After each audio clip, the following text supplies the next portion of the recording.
আসসালামু আলাইকুম সবাইকে। শুভ সন্ধ্যা। যে যেখান থেকেই আমাদের সাথে আজকে এইচএসসি বোর্ড পরীক্ষা 2020-এর রেজাল্ট পরবর্তী সেমিনারে অংশগ্রহণ করেছো, সবাইকে স্বাগতম জানাচ্ছি। আমি সাদাত আহমেদ দীপ্র। আজকে তোমাদের সাথে এই সেমিনারটায় থাকবো এবং আস্তে আস্তে আমাদের অন্যান্য ভাইয়ারাও আমাদের এই সেমিনারে জয়েন করবেন এবং তোমাদের উদ্দেশ্যে আমরা কিছু গুরুত্বপূর্ণ কথাবার্তা বলবো। আশা করি ইতিমধ্যে যারা আমাদের সাথে জুম অ্যাপের মাধ্যমে আর ফেসবুক লাইভের মাধ্যমে জয়েন করেছো, তারা আমাদের আজকের এই সেমিনারের মাধ্যমে হয়তো তোমার কাজে লাগবে সামনের দিনগুলোতে এমন বেশ কিছু মূল্যবান উপদেশ পাবে, যার মাধ্যমে তুমি তোমার সামনের দিনের প্রস্তুতিগুলোকে আরো সুন্দরভাবে গুছিয়ে নিতে পারবে। তাহলে বিসমিল্লাহির রহমানির রহিম বলে আমরা শুরু করছি আমাদের আজকের সেমিনারটি। আশা করি সবাই জয়েন করে ফেলেছো। অনেকে এতক্ষণ ধরে অনেক প্রশ্ন করছিলে এবং আমাদের যে ফেসবুকে পোস্টটি গিয়েছিল সেখানেও কেউ কেউ কিছু প্রশ্ন করেছো।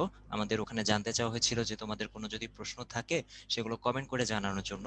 সো আমরা সেখান থেকেও কিছু প্রশ্ন তোমাদের দেখে রেখেছি এবং আমরা মোটামুটি সেই সব বিষয়গুলোর উপর ফোকাস করে, এছাড়া আনুষঙ্গিক যে কথাবার্তাগুলো তোমাদের জন্য এই মুহূর্তে বলা দরকার, বা অনেক সময় দেখা গিয়েছিল আমাদের যখন অনলাইনে ক্লাস হতো তখন তোমরা এই ধরনের প্রশ্নগুলো করতে, কিন্তু ক্লাসের সময়ের সীমাবদ্ধতার কারণে হয়তো আমরা ওই পড়ার টপিকের বাইরে এই ধরনের টপিক নিয়ে খুব একটা বেশি আলোচনা করতে পারিনি। তো আমরা বিভিন্ন সময় তোমাদেরকে বলে এসেছিলাম আসলে যে আমরা সময় মতো এই টপিকগুলোর উপর আলাদা আলাদা সেমিনার করব এবং সেখানেই তোমাদেরকে এই জাতীয় দিক নির্দেশনাগুলো অ্যাকচুয়ালি দেওয়ার চেষ্টা করব। সো আজকের সেমিনারটা মূলত এটা নিয়েই। তাহলে সবাইকে প্রথমেই আমি আন্তরিক অভিনন্দন জানিয়ে নিচ্ছি, যারা কিনা এবার এইচএসসি তে তোমার মানে যেহেতু 100%ই পাশ করেছো, সো পাশ করার জন্য অভিনন্দন। এবং পাশাপাশি যারা কাঙ্ক্ষিত ফলাফল অর্জন করতে পেরেছো তাদেরকেও আমি আন্তরিক অভিনন্দন জানাচ্ছি। আর যারা একটুর জন্য কোনো কারণে যদি কাঙ্ক্ষিত ফলাফল অর্জন করতে না পারো তাহলেও চিন্তার কোনো কারণ নেই। অবশ্যই তোমার জন্য সামনে অনেক রকম সুযোগই খোলা আছে। আমরা সেই ব্যাপারগুলো নিয়েও আসলে আলোচনা করার চেষ্টা করব। আচ্ছা, সো প্রথমে যে কথাটা হচ্ছে, তুমি যদি এবার একটু খেয়াল করো যে আমাদের যে এইচএসসি পরীক্ষার রেজাল্টটা দিল, তোমাদের কিন্তু মানে অন্যবারের তুলনায় অনেক অনেক অপেক্ষা করতে হয়েছে। সাধারণত কি হয়, দেখা যায় যে এপ্রিল মাসে পরীক্ষাটা হয়, তারপর হচ্ছে যে পরীক্ষা হওয়ার পরে তোমার মানে 2-3 মাসের মধ্যে এরপর থেকে তুমি কোচিং করা, এপ্রিল মেতে পরীক্ষাটা হয়ে গেল, এরপর তুমি ভর্তি কোচিং করা শুরু করো তোমার টার্গেট অনুযায়ী।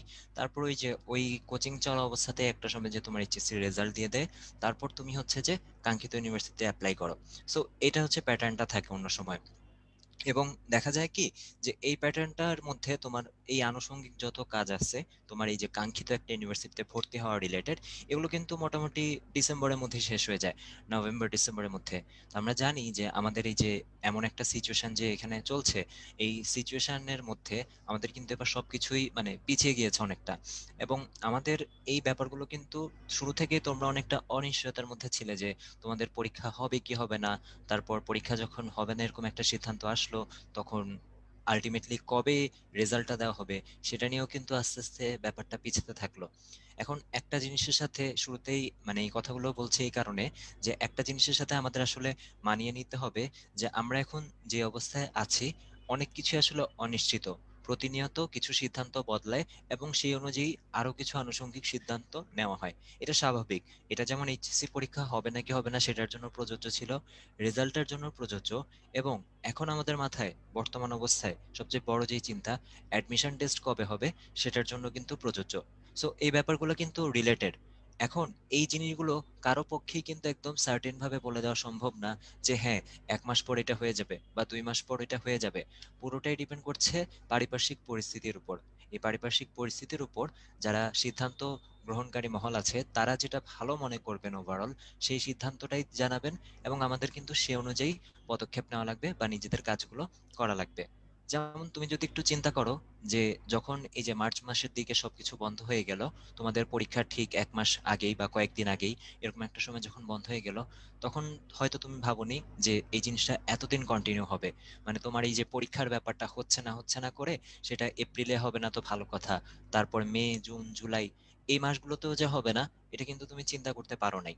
সো তখন এরকম মনে হচ্ছিল যে হ্যাঁ হয়তো 2 মাস পর হয়ে যাবে, বা হয়তো রেজাল্টটাও দিয়ে দিবে ডিসেম্বরের মধ্যে, রেজাল্ট দিয়ে দিবে জানুয়ারির মধ্যে, এরকম আস্তে আস্তে হতে হতে হতে এরপর রেজাল্টটা এখন দিল। তো এই ব্যাপারগুলো আসলে যে সিচুয়েশনটা এখন এমন হয়ে গিয়েছে, অনেক কিছুই আসলে অনিশ্চিত। এবং হ্যাঁ, হয়তো তোমরা যেহেতু এবারের এইচএসসি ব্যাচ বা তোমরা যেহেতু এবার ভর্তি পরীক্ষা দিচ্ছ, তোমাদের জন্য হয়তো ব্যাপারগুলো তোমরা সিচুয়েশনের শিকার। যারা আগের বার এইচএসসি পরীক্ষা দিয়ে এসেছে বা ভবিষ্যতে যারা দিবে, সবার হয়তো এগুলা সেভাবে ফেস করতে হয়নি বা হবে না।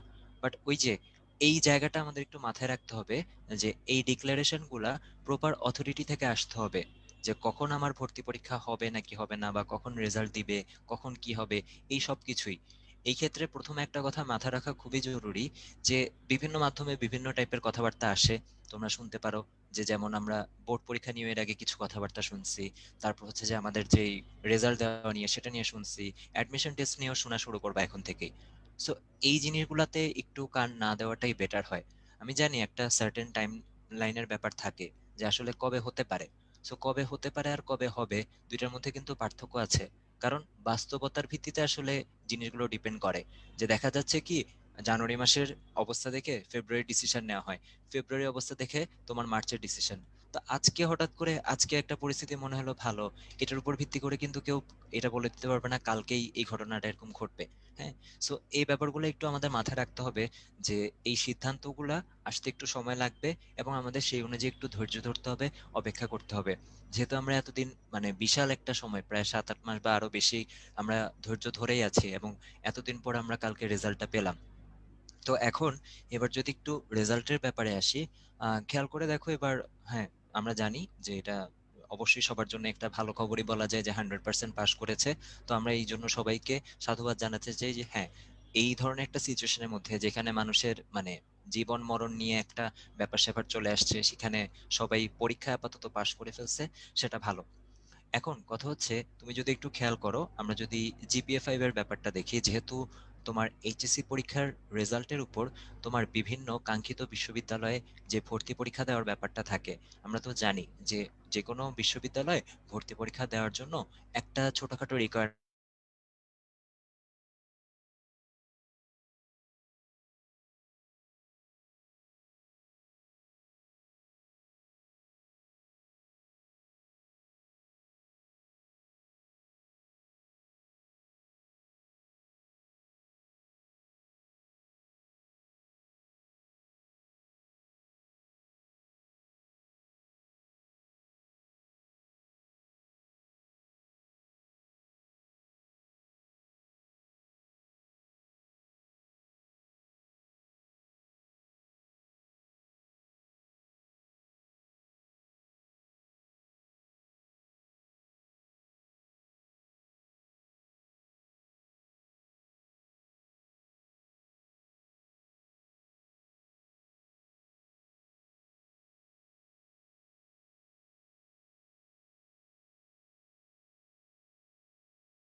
আসসালামু আলাইকুম প্রিয় শিক্ষার্থী বন্ধুরা।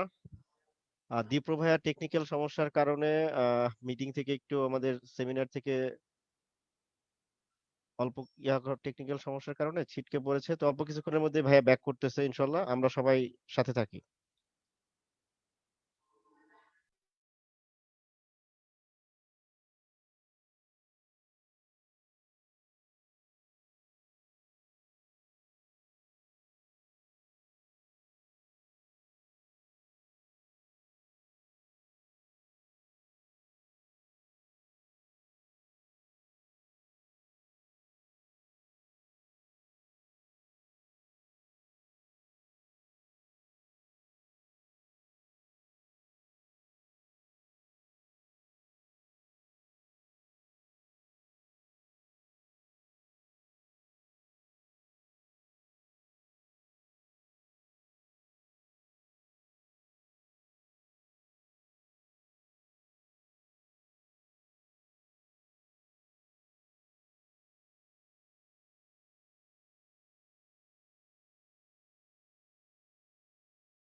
আশা করি আমার কথা এখন শোনা যাচ্ছে।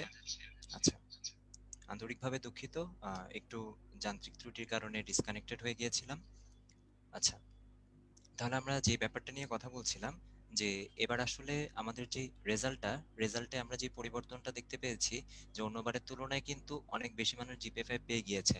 এখন আমার কথা হচ্ছে যে তোমরা যারা যারা প্রত্যাশিত রেজাল্ট পেয়েছো বা প্রত্যাশিত রেজাল্ট পাওনি, এই যে পরীক্ষাটা যদি হতো অ্যাকচুয়ালি, তুমি কিন্তু ভালো মতোই জানো যে পরীক্ষা হলে তোমার অবস্থানটা আসলে কেমন থাকতো।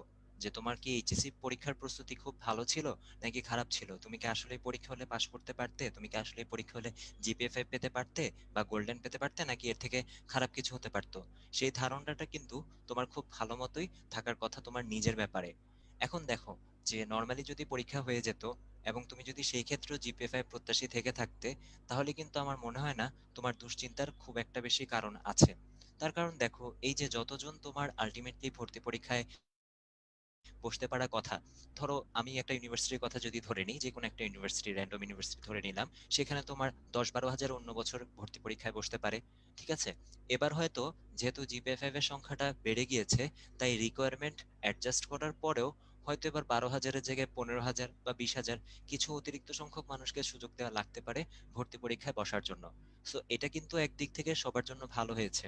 আবার যারা কিনা আসলেই মানে অনেক ডিটারমাইন্ড ছিল পছন্দের ইউনিভার্সিটিতে পড়ার জন্য, তারা হয়তো ভাবতে পারো যে আচ্ছা, অন্যবার তো কম্পিটিশনটা একটু ইজি ছিল, 10 হাজারের স্টুডেন্ট পরীক্ষা দিতে পারতো, এবার ডাবল স্টুডেন্ট পরীক্ষা দিতে পারতেছে কিন্তু সিট তো বাড়ে নাই। ধরলাম সিট যদি 800 থেকে 1000 হয় বা 1200 হয়, এবার তো ওই যে 1000-1200 সিট সংখ্যা তো একই থাকছে, কিন্তু যারা অ্যাকচুয়ালি ভর্তি পরীক্ষায় বসতে পারছে সেই সংখ্যাটা বেড়ে যাচ্ছে।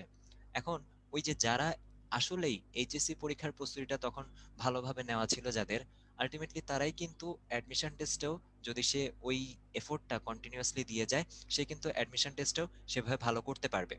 সো এই পয়েন্টটা একটু মাথায় রাখো, যে তোমার যদি আগে থেকে প্রস্তুতিটা ভালো থাকে, এইচএসসির প্রস্তুতি, এবং যখন থেকে তুমি শুনলে যে পরীক্ষা হতে পারে নাকি পারে না, এরকম এপ্রিল মার্চ, হ্যাঁ এপ্রিল মে জুন জুলাই টানা এই মাসগুলো যদি তুমি প্রস্তুতি নিয়ে থাকো, আজকে হচ্ছে এখন আমরা চলে এসেছি হচ্ছে নতুন একটা বছরে, এই নতুন বছরে এসে যদি তুমি তোমার প্রস্তুতির ব্যাপারে কনফিডেন্ট থাকো যে হ্যাঁ, বিগত বছরের আমি সময়গুলো বা বিগত মাসগুলো আমি নষ্ট করি নাই, নষ্ট হতে দেই নাই, আমি কন্টিনিউয়াসলি আমার প্রিপারেশনটা আমার জায়গা থেকে নিয়ে গিয়েছি, তাহলে কিন্তু তোমার দুশ্চিন্তার কোনো কারণ নাই। হ্যাঁ, আগের মতো যদি চিন্তা করি, ধরো একটা সিটের জন্য আগে 10 জন যদি কম্পিট করতো, এবছর হয়তো 15 জন বা 20 জন কম্পিট করবে একটা সিটের জন্য। কিন্তু এটা একটু মাথায় রাখতে হবে ভাইয়া, যে আসলে প্রত্যেকে কি এই টাইমটায় সেভাবে পড়াশোনা করেছে? আমরা কি এখানে নিজেরাই নিজেদের অবস্থাটা কিন্তু খুব ভালো মতো জানি। আমরা কি নিজেরা নিজেদের টাইমটা একদম প্রত্যেকটা টাইম বা প্রত্যেকটা মুহূর্ত আমরা সেভাবে কাজে লাগিয়েছি? তাহলে দেখো, তুমি যদি সেই দলে হয়ে থাকো যে হ্যাঁ, তুমি আসলেই এই যে বিগত কয় মাস ধরে যত অনিশ্চয়তা হোক, দুশ্চিন্তা হোক, এর মধ্যেও তুমি মিনিমাম যে পড়াশোনাটা, আমাদের সাথে যারা অনলাইনে বিভিন্ন প্রোগ্রামে যুক্ত ছিল, আমাদের ইঞ্জিনিয়ারিং, মেডিকেল বা ভার্সিটি প্রোগ্রামে, তারা যদি তাদের প্রস্তুতিটা আমাদের সাথে প্যারালেলি এতদিন ধরে নিয়ে থাকো, তোমাদের কিন্তু সবগুলো কোর্স অলমোস্ট শেষের দিকে। তো এই যে তোমাদের কোর্সগুলো শেষ হয়ে আসছে এবং এর মাধ্যমে তোমাদের প্রস্তুতিটাও কিন্তু অনেক ভালো মতো হয়ে যাওয়ার কথা। তো তুমি যদি রেগুলার ক্লাস পরীক্ষায় অংশগ্রহণ করে থাকো এবং নিজের জায়গা থেকে যতটুকু পড়া দরকার, এফোর্ট দেওয়া দরকার, ততটুকু দিয়ে থাকো, তাহলে আমার মনে হয় না তোমার খুব একটা বেশি চিন্তা করার দরকার আছে এখানে। কারণ আসলেই তুমি যেমন চেষ্টা করেছো এই দিক দিয়ে, অনেক মানুষ, তোমরা নিজেরাই কিন্তু জানো সেটা তোমাদের অবস্থা, যেটা বারবার বলছি, অনেকে কিন্তু এরকমও করেছো, খুব একটা গায়ে লাগানো লাগানো হয় না ব্যাপারটা, মনে হয়েছে যে আচ্ছা ঠিক আছে, পরীক্ষা হলে দেখা যাবে বা রেজাল্ট দিলে দেখা যাবে। এই যে দেখা যাবে করতে করতে কিন্তু অনেকেই কিন্তু ওই জায়গাটা থেকে পিছিয়ে গিয়েছে বা গিয়েছো। সো তাদের জন্য আসলে দুশ্চিন্তার ব্যাপার। আমি যে বললাম যে 10 জনের জায়গায় এবার যদি 20 জন ভর্তি পরীক্ষায় অংশগ্রহণ করতে পারে একটা সিটের জন্য, সেই ক্ষেত্রে কিন্তু ওই এক্সট্রা যেই 10 জন অ্যাড হয়েছে, ওই এক্সট্রা সেই 10 জন যে একটু যদি খেয়াল করো আমাদের রেজাল্টের মতো, রেজাল্টে যেমন এক্সট্রা প্রায় 1 লক্ষ অলমোস্ট 20 হাজার এরকম মানুষ অ্যাড হয়েছে, কিন্তু এই কম্পিটিশনে কিন্তু 10 জন অ্যাড হলেও ওই 10 জন কিন্তু সেভাবে আসলে পড়াশোনা করে নাই। এটা মাথায় রাখতে হবে, সবার পড়াশোনাটা কিন্তু আমাদের হয়তো সমানভাবে হয় না। যেমন আমরা যদি একটু বলি যে আমাদের এইচএসসি পরীক্ষা যখন মানে একটা আনসার্টেনিটির মধ্যে ছিল, তখনই আমরা এইচএসসি সহ ইঞ্জিনিয়ারিং, ভার্সিটি, মেডিকেল প্রস্তুতির একটা প্রোগ্রাম শুরু করি।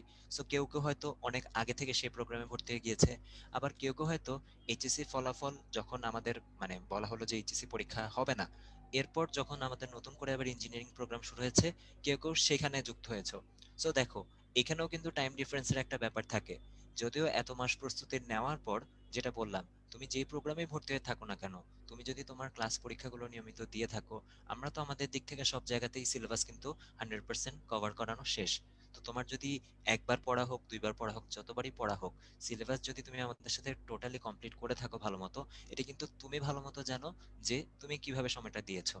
একটা জিনিস মাথায় রাখতে হবে, অ্যাডমিশনের সময় সবচেয়ে বড় জবাবদিহিতাটা আসলে কার কাছে, মানে তুমি আসলে ভালো করতেছো নাকি খারাপ করতেছো, এটার জন্য তুমি অ্যাকাউন্টেবল কার কাছে? মানে আমরা তো যেমন আমাদের পৃথিবীতে যত কাজকর্ম, এটার জন্য সৃষ্টিকর্তার কাছে অ্যাকাউন্টেবল, সৃষ্টিকর্তার কাছে আমাদের জবাবদিহি করতে হবে। ঠিক একইভাবে তুমি অ্যাডমিশন টেস্টের সময় কি করছো, কিভাবে সময় দিচ্ছ, বা পড়াশোনা যতটুকু করা দরকার সেটা করছো নাকি, সেটার জবাবদিহিতা কিন্তু সত্যিকার অর্থে তোমার কাছে। তুমি আসলেই নিজেকে কোন জায়গায় দেখতে চাও এই অ্যাডমিশন টেস্টের পর, সেটা কি তুমি তোমার কাঙ্ক্ষিত কোনো পাবলিক ইউনিভার্সিটির ওই যে মানে খালি পাবলিক ইউনিভার্সিটি না, আমাদের কাঙ্ক্ষিত বিষয়েরও একটা ব্যাপার থাকে তাই না, যে আমি হয়তো ওই বিষয়টা আমার ভালো লাগে, ওই বিষয় পড়তে চাই। সো ওই বিষয় পর্যন্ত যাওয়ার জন্য কাঙ্ক্ষিত ইউনিভার্সিটির কাঙ্ক্ষিত বিষয় পর্যন্ত যাওয়ার পর তুমি অ্যাকচুয়ালি সেই এফোর্টটা দিয়েছো কিনা সেটা কিন্তু তুমি ভালো জানো। এবং এই যে এই ব্যাপারটাই, যতটুকু তুমি এফোর্ট দিবে ততটুকুই কিন্তু পাবে। আমি এই ব্যাপারটা এতক্ষণ বোঝানোর চেষ্টা করলাম যে আসলে আমাদের ভর্তি পরীক্ষা দেওয়ার মতো মানুষজন হয়তো এবার একটু স্বাভাবিকভাবেই বেড়ে যাবে, কিন্তু যারা অ্যাকচুয়ালি ভর্তি পরীক্ষাটা ভালো মতো দিতে পারবে, বা এতদিন ধরে যারা অ্যাকচুয়ালি ভালো মতো ভর্তি পরীক্ষাটার জন্য প্রস্তুতি নিয়েছে, সেই সংখ্যাটা কিন্তু সেম না। এখানে কম্পিটিশন বাড়বে, কিন্তু পোটেনশিয়াল কম্পিটিটর যে যারা আসলেই তোমার ওই একটা সিটের জন্য যে তুমি যুদ্ধ করছো, এখানে ভর্তি যুদ্ধ যেটাকে আমরা বলি, ওই যুদ্ধে তারা কতটুকু তোমার সমকক্ষ পড়াশোনা করেছে সেইটা একটা ব্যাপার। তো এই জন্য কেউ যদি এখনো এই মুহূর্তেও যদি কারো যদি মনে হয় যে না আমি তো আসলে ওই গ্রুপের মধ্যে নাই, যে যারা কিনা এই টাইমটায় ভালো মতো পড়াশোনা এতদিন করেছে, হ্যাঁ কথা সত্যি, অবশ্যই এখানে এটা মানে মিথ্যা কথা বলার কিছু নেই, বা তোমাকে মিথ্যা সান্ত্বনা দেওয়ারও কিছু নেই। অবশ্যই তোমার যদি এতদিন পড়াশোনাটা সেভাবে না করা হয়ে থাকে, তুমি অলরেডি পিছিয়ে পড়েছো, এটা সত্যি কথা। কিন্তু কথা হচ্ছে তোমার কাছে কিন্তু আগানোর একটা সুযোগ আছে। কারণ ওই যে যেটা বললাম, যে ভর্তি পরীক্ষাটা আলটিমেটলি কবে হবে এটা কিন্তু সার্টেনিটি নাই। হতে পারে যে হয়তো আগামী 2 মাসের মধ্যে হতে পারে, বা আগামী 3 মাসের মধ্যে হতে পারে। এটাই বললাম যে আসলেই কবে ভর্তি পরীক্ষাটা হবে এটাও কিন্তু একটা অনিশ্চিত ব্যাপার। এবং এই ব্যাপারে কোনো অফিসিয়াল অথরিটি থেকে সিদ্ধান্ত না আসা পর্যন্ত তোমার উচিত হবে যে কান না দেওয়া। তবে হ্যাঁ, আমি এতটুকু সাজেস্ট করতে পারি, তুমি অনেক বিশাল একটা লম্বা টাইম না ধরে যদি মোটামুটি একটা ডিসেন্ট ছোটখাটো একটা টাইম ধরে নাও। ধরো তুমি যদি ধরে নাও আজ থেকে 1.5 থেকে 2 মাস পরে তোমার ভর্তি পরীক্ষা, কথার কথা, আমি বলছি না যেটা বললাম আমি কিন্তু কোনো অফিসিয়াল অথরিটি না যে আমি যেটা বলবো ওইভাবেই ভর্তি পরীক্ষা হবে।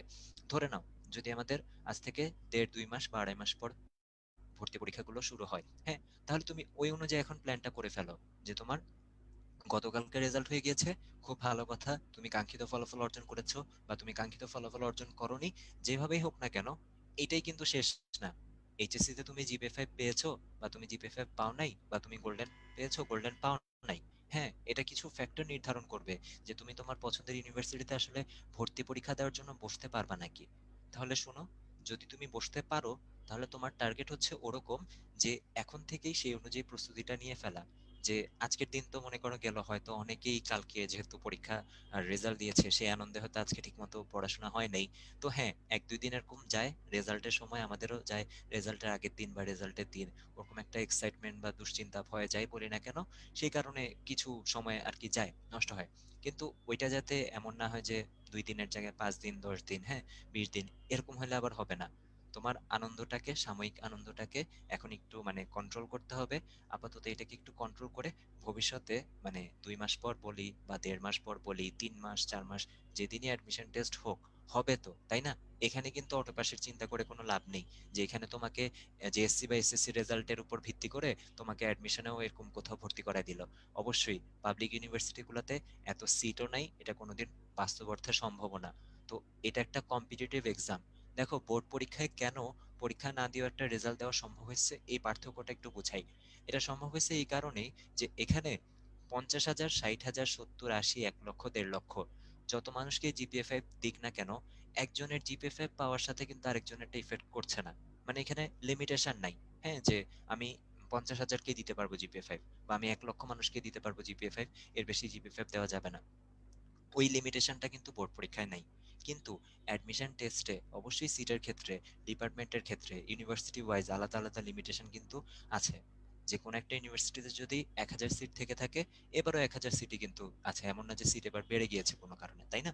তো দেখো, এই এই পার্থক্যটা আমাদের বুঝতে হবে যে কোনটা হচ্ছে কম্পিটিটিভ বা প্রতিযোগিতামূলক পরীক্ষা, আর কোনটা হচ্ছে ওই যে নর্মাল বোর্ড পরীক্ষা। নর্মাল বোর্ড পরীক্ষায় সবাইকে পাস দিয়ে দেওয়া, জিপিএ 5 দিয়ে দেওয়া খুব একটা এখানে ম্যাটার করছে না। কিন্তু অবশ্যই বিশ্ববিদ্যালয়ের এই ভর্তি পরীক্ষাগুলোয় কখনোই তোমাকে সবাইকে পাশ দিয়ে দেওয়া, মানে এখানে তো পাশের কিছু নাই, বা সবাইকে চান্স পেয়ে দেওয়া অবশ্যই চাইলেই কিন্তু এখানে এটা বলা সম্ভব না। ঠিক আছে, এবার যারা জিপিএ 5 পেয়েছো বা যারা গোল্ডেন পেয়েছো, আসো সবাইকে আমরা পরীক্ষা না নিয়ে ভর্তি করাই দিই, তোমরা এখন থেকে আমাদের ইউনিভার্সিটির ছাত্র। যে যেখানেই পড়তে চাও না কেন, তোমার পছন্দ অনুযায়ী ইউনিভার্সিটিতে তুমি পড়তে পারবে। এরকম কিন্তু হচ্ছে না ব্যাপারটা। যেভাবেই হোক, আজকে হোক কালকে হোক, 1 সপ্তাহ পর হোক 1 মাস পর হোক, ভর্তি পরীক্ষা হবেই। এখন তোমার কাজ হচ্ছে সেই অনুযায়ী নিজেকে প্রস্তুত করা, যে এটা মাথায় রাখা যে আচ্ছা ঠিক আছে, যে এখন আমি একটা মিনিমাম টাইম হাতে ধরে নিই। বললাম তো, তুমি যদি চিন্তা করো আরো 6 মাস পরে অ্যাডমিশন টেস্ট হবে, আমরা জানি না আসলে কি হবে, আরো 6 মাস পরে অ্যাডমিশন টেস্ট হবে, সেটা তো অনেক বিশাল একটা সময় হয়ে যায়। যে এত বিশাল সময় পর যদি তুমি চিন্তা করো যে 6 মাস পরে অ্যাডমিশন টেস্ট হবে, তখন কিন্তু তোমার মধ্যে ওই সিরিয়াসনেসটা আসবে না। ওই যে বললাম না, যে সময় যত কাছে চলে আসে তত কিন্তু আমাদের সিরিয়াসনেসটা বাড়ে। তুমি পরীক্ষার আগের দিন রাতে যেভাবে পড়ো, ওই পড়াটা কিন্তু কখনোই তুমি 1 মাস আগে দাও না, বা 2 মাস আগে, বা সারা বছর দাও না। তো খুব স্বাভাবিক, তুমি যদি এখানে ধরে নাও যে হ্যাঁ আমার হাতে 4 থেকে 6 মাস সময় আছে, তাহলে কিন্তু তোমার মধ্যে কারেন্ট সিচুয়েশনে ওই সিরিয়াসনেসটা আসবে না। তুমি হয়তো পড়বা কিন্তু একটু আস্তে ধীরে কোনো মতে, হ্যাঁ পড়লাম না পড়লাম, দেখা যাবে কি হয়, এখনো তো সার্কুলার দেয় নাই, বা এখনো তো জানি না পরীক্ষা দিতে পারবো নাকি পারবো না। কিন্তু পরীক্ষা তো দিতে হবে। তুমি তোমার, ধরো, ধরে নিলাম যে তোমার হয়তো বুয়েটে পরীক্ষা দেওয়ার ইচ্ছা, ধরে নিলাম, বাট কোনো কারণে বুয়েটের এবারের রিকোয়ারমেন্ট অনুযায়ী তুমি বুয়েটে পরীক্ষাটা মানে দিতেই পারলে না, ভর্তি পরীক্ষার জন্য বসতেই পারলে না। এখন বুয়েটে ভর্তি পরীক্ষা না দিলে তো কি হয়েছে, তোমার তো নিশ্চয়ই অন্য কোনো ইউনিভার্সিটি অপশন যে শেষ হয়ে গিয়েছে তা তো না। নিশ্চয়ই তোমার অন্যান্য ইঞ্জিনিয়ারিং ইউনিভার্সিটি বা ঢাকা ইউনিভার্সিটি বা বিজ্ঞান ও প্রযুক্তি বিশ্ববিদ্যালয়, যে কোনো ইউনিভার্সিটির কথা বলি, কোথাও না কোথাও তো তুমি ভর্তি পরীক্ষা দিবে। তাহলে অ্যাটলিস্ট যেখানে ভর্তি পরীক্ষা দিবা তুমি, সেইখানে যাতে নিজের সিটটা নিশ্চিত করতে পারো, সেখানে যাতে নিজের পছন্দের বিষয়ে একটু সামনের দিকের মেরিট পজিশনে ধরে নিলাম তুমি চান্স পেতে পারো, অতটুকু কাজ করা তো আসলে তোমার দায়িত্ব। এই জন্যই বললাম, একটা মিনিমাম সময় যদি ধরে নাও মোটামুটি 1.5 থেকে 2 মাস, তাহলে কি হবে, আমি ধরে নিচ্ছি এত এত মাস সময় পাওয়ার পরে, সেই তোমার এপ্রিল থেকে আসলে ধরলাম যে হ্যাঁ এপ্রিলে যখন পরীক্ষা হবে নাকি হবে না অনিশ্চিত ছিল, তখন হয়তো তুমি একটু টাইম ওয়েস্ট করছো, ঠিক আছে, এপ্রিল মে হয়তো একটু ওয়েস্ট করছো। এরপর হয়তো মোটামুটি একটু সিরিয়াস মানে সিরিয়াসলি নিয়ে তুমি পড়াশোনাটা শুরু করছো। তারপর হয়তো কেউ কেউ বললাম তো আরো 1-2 মাস পর হয়তো শুরু করছো। বাট যে যখনই শুরু করো না কেন, আজকের ডেটে এসে রেজাল্ট যেখানে হয়ে গেছে, অ্যাটলিস্ট তোমার অ্যাডমিশনের জন্য মিনিমাম একটা প্রিপারেশন বা পুরো সিলেবাসটা অ্যাটলিস্ট একবার, কমপক্ষে একবার আসলে কভার হয়ে যাওয়া উচিত। যদি না হয়ে থাকে, আসলেই তুমি একটু হলেও পিছিয়ে আছো, একটু না আসলে সত্যি কথা বলতে ভালোই পিছিয়ে আছো। তোমার আরো অনেক পড়া লাগবে যদি তুমি এই যে যাদের সিলেবাস হয়ে গিয়েছে তাদের সাথে যদি কম্পিট করতে চাও। আর আমি এখানে ধরে নিয়ে নিচ্ছি যেহেতু ম্যাক্সিমামে আমাদের সাথে বিভিন্ন প্রোগ্রামে ভর্তি হয় স্টুডেন্ট, আমাদের যেহেতু বিভিন্ন প্রোগ্রাম, সবগুলো প্রোগ্রামে মোটামুটি সিলেবাস শেষ হয়ে গিয়েছে বা শেষের দিকে, তাই আমরা ধরে নিচ্ছি যে তুমিও যেহেতু রেগুলার ক্লাস পরীক্ষায় অংশগ্রহণ করে থাকো যদি, তাহলে তোমারও সিলেবাসটা শেষ হয়ে গেছে। এখন তোমার কাজ হচ্ছে এই যে সিলেবাস শেষ হয়ে যাওয়ার পর এখন হাতে যতটুকু সময় আছে, বললাম না মিনিমাম সময় 1.5-2 মাস ধরে নাও, ওই 1.5-2 মাসের মধ্যে একটা রিভিশন প্ল্যান নিজের জন্য দাঁড় করিয়ে ফেলো। সামনে আমাদের ইনশাল্লাহ মডেল টেস্ট প্রোগ্রাম আসবে, ওই ফাইনাল মডেল টেস্টগুলো দেওয়ার ট্রাই করো। কারণ এখন অনেক পড়া কিন্তু এতদিন হয়ে গেছে, যা পড়াশোনা করার, অনেক পড়াশোনা করার সময় সুযোগ দুইটাই তোমার হাতে ছিল। এখানে লাইভ ক্লাস ছিল, লাইভ এক্সাম দেওয়ার ব্যবস্থা ছিল, সব ছিল। এত কিছুর পরেও যদি তুমি সুযোগটা কাজে না লাগাতে পারো, সেই ক্ষেত্রে কিন্তু আসলে তোমার ব্যর্থতা। মানে আমি আসলে এখানে কষ্ট করব না বা এফোর্ট দিব না, আর আমি ধরে নিব যে আচ্ছা এমনিতে আমার হয়ে যাবে, অবশ্যই ব্যাপারগুলো এত সহজ না। একটু পরিসংখ্যানগুলোই দেখো না, যে জিপিএ 5 যেই বছর, এবার তো অনেক বেশি পেয়েছে, কিন্তু যেই বছর 45-50 হাজার পায়, সেই বছরে কিন্তু বিভিন্ন ইউনিভার্সিটিতে ভর্তি পরীক্ষা, যদি ইঞ্জিনিয়ারিং গুলোর কথা বলি, ধরো বুয়েটে ভর্তি পরীক্ষা দিতে পারে ওই 10 থেকে 12 হাজারই। তার মানে এবার বললাম তো যেহেতু জিপিএফ বেড়ে গিয়েছে, হয়তো বেশি পরীক্ষা দিতে পারবে, সিট তো আর বাড়বে না। তো তখন কিন্তু তোমার ওই এক্সকিউজটা দেওয়ার মানে কোনোই সুযোগ নাই, যে আচ্ছা হ্যাঁ আমি মানে এই রেজাল্ট করছি, আমি জিপিএ 5 পাইছি, তাও আমাকে ভর্তি পরীক্ষায় বসতে দেওয়ার সুযোগ দেওয়া হয় নাই, বা আমি ভর্তি পরীক্ষায় বসার সুযোগ পেয়েছি, তা আমি কাজে লাগাতে পারি নাই। তুমি যে গ্রুপেরই হও না কেন, মাথায় রাখতে হবে যে কোথাও না কোথাও তো ভর্তি পরীক্ষা দিতেই হবে। এবং কোনো ভর্তি পরীক্ষাকে আসলে ছোট করে দেখা যাবে না।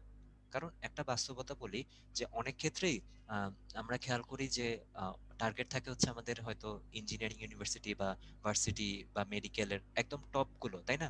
মেডিকেলের তো পরীক্ষা একটাই হয়, তো এই জন্য মেডিকেলের ওই একটা পরীক্ষায় আমরা সিরিয়াসলি দিই। কিন্তু যেহেতু ভার্সিটির কথা যদি বলি, ঢাকা ইউনিভার্সিটি, তারপর জাহাঙ্গীরনগর, জগন্নাথ, রাজশাহী, চট্টগ্রাম, আলাদা আলাদা ইউনিভার্সিটি, তারপর ইঞ্জিনিয়ারিং এর কথা যদি বলি, বুয়েট, কুয়েট, রুয়েট আলাদা আলাদা হয়, তাই না? তারপর ওইদিকে আবার বিজ্ঞান ও প্রযুক্তি বিশ্ববিদ্যালয়, কৃষি বিশ্ববিদ্যালয়, এগুলো তো আছেই। তো এই ক্ষেত্রে দেখা যায় কি, আমাদের শুরুতে একটা এরকম চিন্তা কাজ করে যে আচ্ছা আমি তো বুয়েট টার্গেট, তাহলে আমি কেন অন্য জায়গায় পরীক্ষা দিব। হ্যাঁ, বা আমার তো ইঞ্জিনিয়ারিং টার্গেট, আমি তাহলে ভার্সিটিতে কেন পরীক্ষা দিব? হ্যাঁ, কিছু কিছু ইউনিভার্সিটির ক্ষেত্রে দেখা যায় যে আমরা হয়তো যেমন ওই যে কৃষি বিশ্ববিদ্যালয় বা বিজ্ঞান প্রযুক্তি বিশ্ববিদ্যালয়গুলো, আমরা হয়তো এগুলার আমি পার্সোনাল এক্সপিরিয়েন্স থেকে খেয়াল করেছি যে তোমাদের অনেকেই এগুলোর আসলে ফর্মই তোলো না। হ্যাঁ, কারণ তোমার হয়তো টার্গেট ঠিক করা এটা, ঠিক আছে, তোমার টার্গেট অবশ্যই তোমার পছন্দের ইউনিভার্সিটি যেটা, তোমার প্রেফারেন্স যেটা, বা ভবিষ্যতে তুমি নিজেকে ডাক্তার ইঞ্জিনিয়ার যেভাবেই দেখতে চাও ওই অনুযায়ী তুমি ফর্ম তুলবে, খুবই স্বাভাবিক। কিন্তু একটু মাথায় রাখতে হবে, ব্যাকআপ প্ল্যানও রাখতে হবে। অ্যাডমিশন টেস্টের সময় কিন্তু আসলে তুমি ইউনিভার্সিটি চুজ করো না, ইউনিভার্সিটি তোমাকে চুজ করে। এই ব্যাপারটা মাথায় রাখতে হবে যে ইউনিভার্সিটির ওই হাজার হাজার লাখ লাখ ক্যান্ডিডেটের মধ্য থেকে, হ্যাঁ, সবারই কিন্তু পছন্দ থাকে ওই পার্টিকুলার ইউনিভার্সিটিটা, কিন্তু ইউনিভার্সিটি কাকে নিবে সেটা কিন্তু ওই যে ভর্তি পরীক্ষায় যারা সবচেয়ে বেশি যোগ্য তাদের মধ্য থেকে বের হয়ে আসতেছে। এই জন্য তোমাদের যখন সামনে এই যে বিভিন্ন ইউনিভার্সিটির অবস্থা বুঝে যখন তারা সার্কুলার গুলো দেওয়ার চেষ্টা করবে, এখানে একটা ইম্পর্টেন্ট পয়েন্ট অ্যাড করতে চাই। যে কোনো র্যান্ডম মিডিয়া বা ফেসবুক পেজ বা সোশ্যাল মিডিয়ায় কোনো নিউজ দেখার থেকে বা সেটার উপর ভিত্তি করে প্যানিক করার চেয়ে, বা এখন দেখা যায় বিভিন্ন র্যান্ডম ইউটিউব চ্যানেলও থাকে, তারাও বিভিন্ন টাইপ এরকম নিজেদের ভিউজের জন্য এই টাইপের বিভিন্ন গুজব টাইপ কথাবার্তা ছড়িয়ে থাকে। তো এখন কথা কি, ধরো আমি যদি এরকম একটা কিছু দিয়ে দিই যে এখন কি মাস, ফেব্রুয়ারি মাস, যে মার্চে হতে পারে ভর্তি পরীক্ষা, হ্যাঁ, এরকম একটা কিছু দিয়ে দিয়ে যদি আমি সেটা ইউটিউবে দেই, তখন দেখা যাবে কি ম্যাক্সিমাম মানুষজন যারা এবারের পরীক্ষার্থী তাদের মধ্যে একটা ইন্টারেস্ট আসবে, তাই নাকি মার্চে পরীক্ষা হবে, দেখি তো এই ভিডিওতে ডিটেলসে কি বলা বা এই নিউজটাতে ডিটেলসে কি বলা। তো ওদের লাভ কিন্তু হচ্ছে ওদের ভিউজ। হ্যাঁ, তুমি কিন্তু ঠিকই এর মধ্যে প্যানিক করে কিন্তু আচ্ছা এখন ফেব্রুয়ারি মাস, হাতে মাত্র 1 মাস সময় আছে, তাহলে আমি কি না কি করব, এখন এরকম একটা সিচুয়েশনের মধ্যে পড়ে যাবা। ওইটা পড়া দরকার নাই। এগুলাতে কোনোটাতেই একদম অথেন্টিক ইনফরমেশন না হলে বিশ্বাস করা দরকার নাই। এখন অথেন্টিক ইনফরমেশন গুলো কোনগুলো আসলে দেখা যায় কি বিভিন্ন সময় বিভিন্ন স্বনামধন্য যেই প্রিন্ট মিডিয়া, নিউজ পেপার বলি বা সংবাদ মাধ্যম বলি, এখানেও বিভিন্ন টাইপের ইনফরমেশন চলে আসে যে বিশ্বস্ত সূত্রে খবর পাওয়া গিয়েছে, তাই না? এই টাইপের কথাবার্তাগুলো বা ট্যাগলাইন গুলো থাকে। এখন ওই তো ওই বিশ্বস্ত সূত্রকে আসলে তুমি বিশ্বাস করবা নাকি, বা ধরো বিশ্বাস করলাও, বিশ্বাস করার পর কতটুকু সিরিয়াসলি নিবা সেটা তো তোমার উপর ডিপেন্ড করে। বিশ্বাস করার পর যদি তুমি নিজে প্যানিক করা শুরু করো, তোমার যদি পড়ালেখাটা ক্ষতিগ্রস্ত হয়, উপকারের জায়গায় যদি অপকার হয়, তাহলে কিন্তু সেটা লাভ হইলো না। এই জন্য বলবো যে এই যে তোমার পছন্দের ইউনিভার্সিটি গুলো বা তোমার পছন্দের ইউনিভার্সিটিতে অবশ্যই হাতে অনেকগুলো অপশন রাখবে। হ্যাঁ, অপশন বলতে একই টাইপের অপশন রাখবে, এমন অপশনের কথা বলছি না যে ইঞ্জিনিয়ারিং অপশন রাখো, মেডিকেল অপশন রাখো, সেটা না।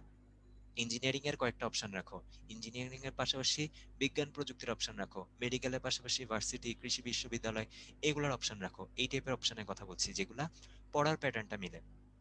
তো তোমার কাজ হচ্ছে তোমার মোবাইল হোক বা ল্যাপটপ হোক, গুগল করলেই ওই ইউনিভার্সিটির অফিসিয়াল ওয়েবসাইটটাই প্রথম 2-3টা রেজাল্টের মধ্যে চলে আসবে। সেগুলা বুকমার্ক করে রাখো, সেগুলা রেগুলার আপডেটটা দেখো।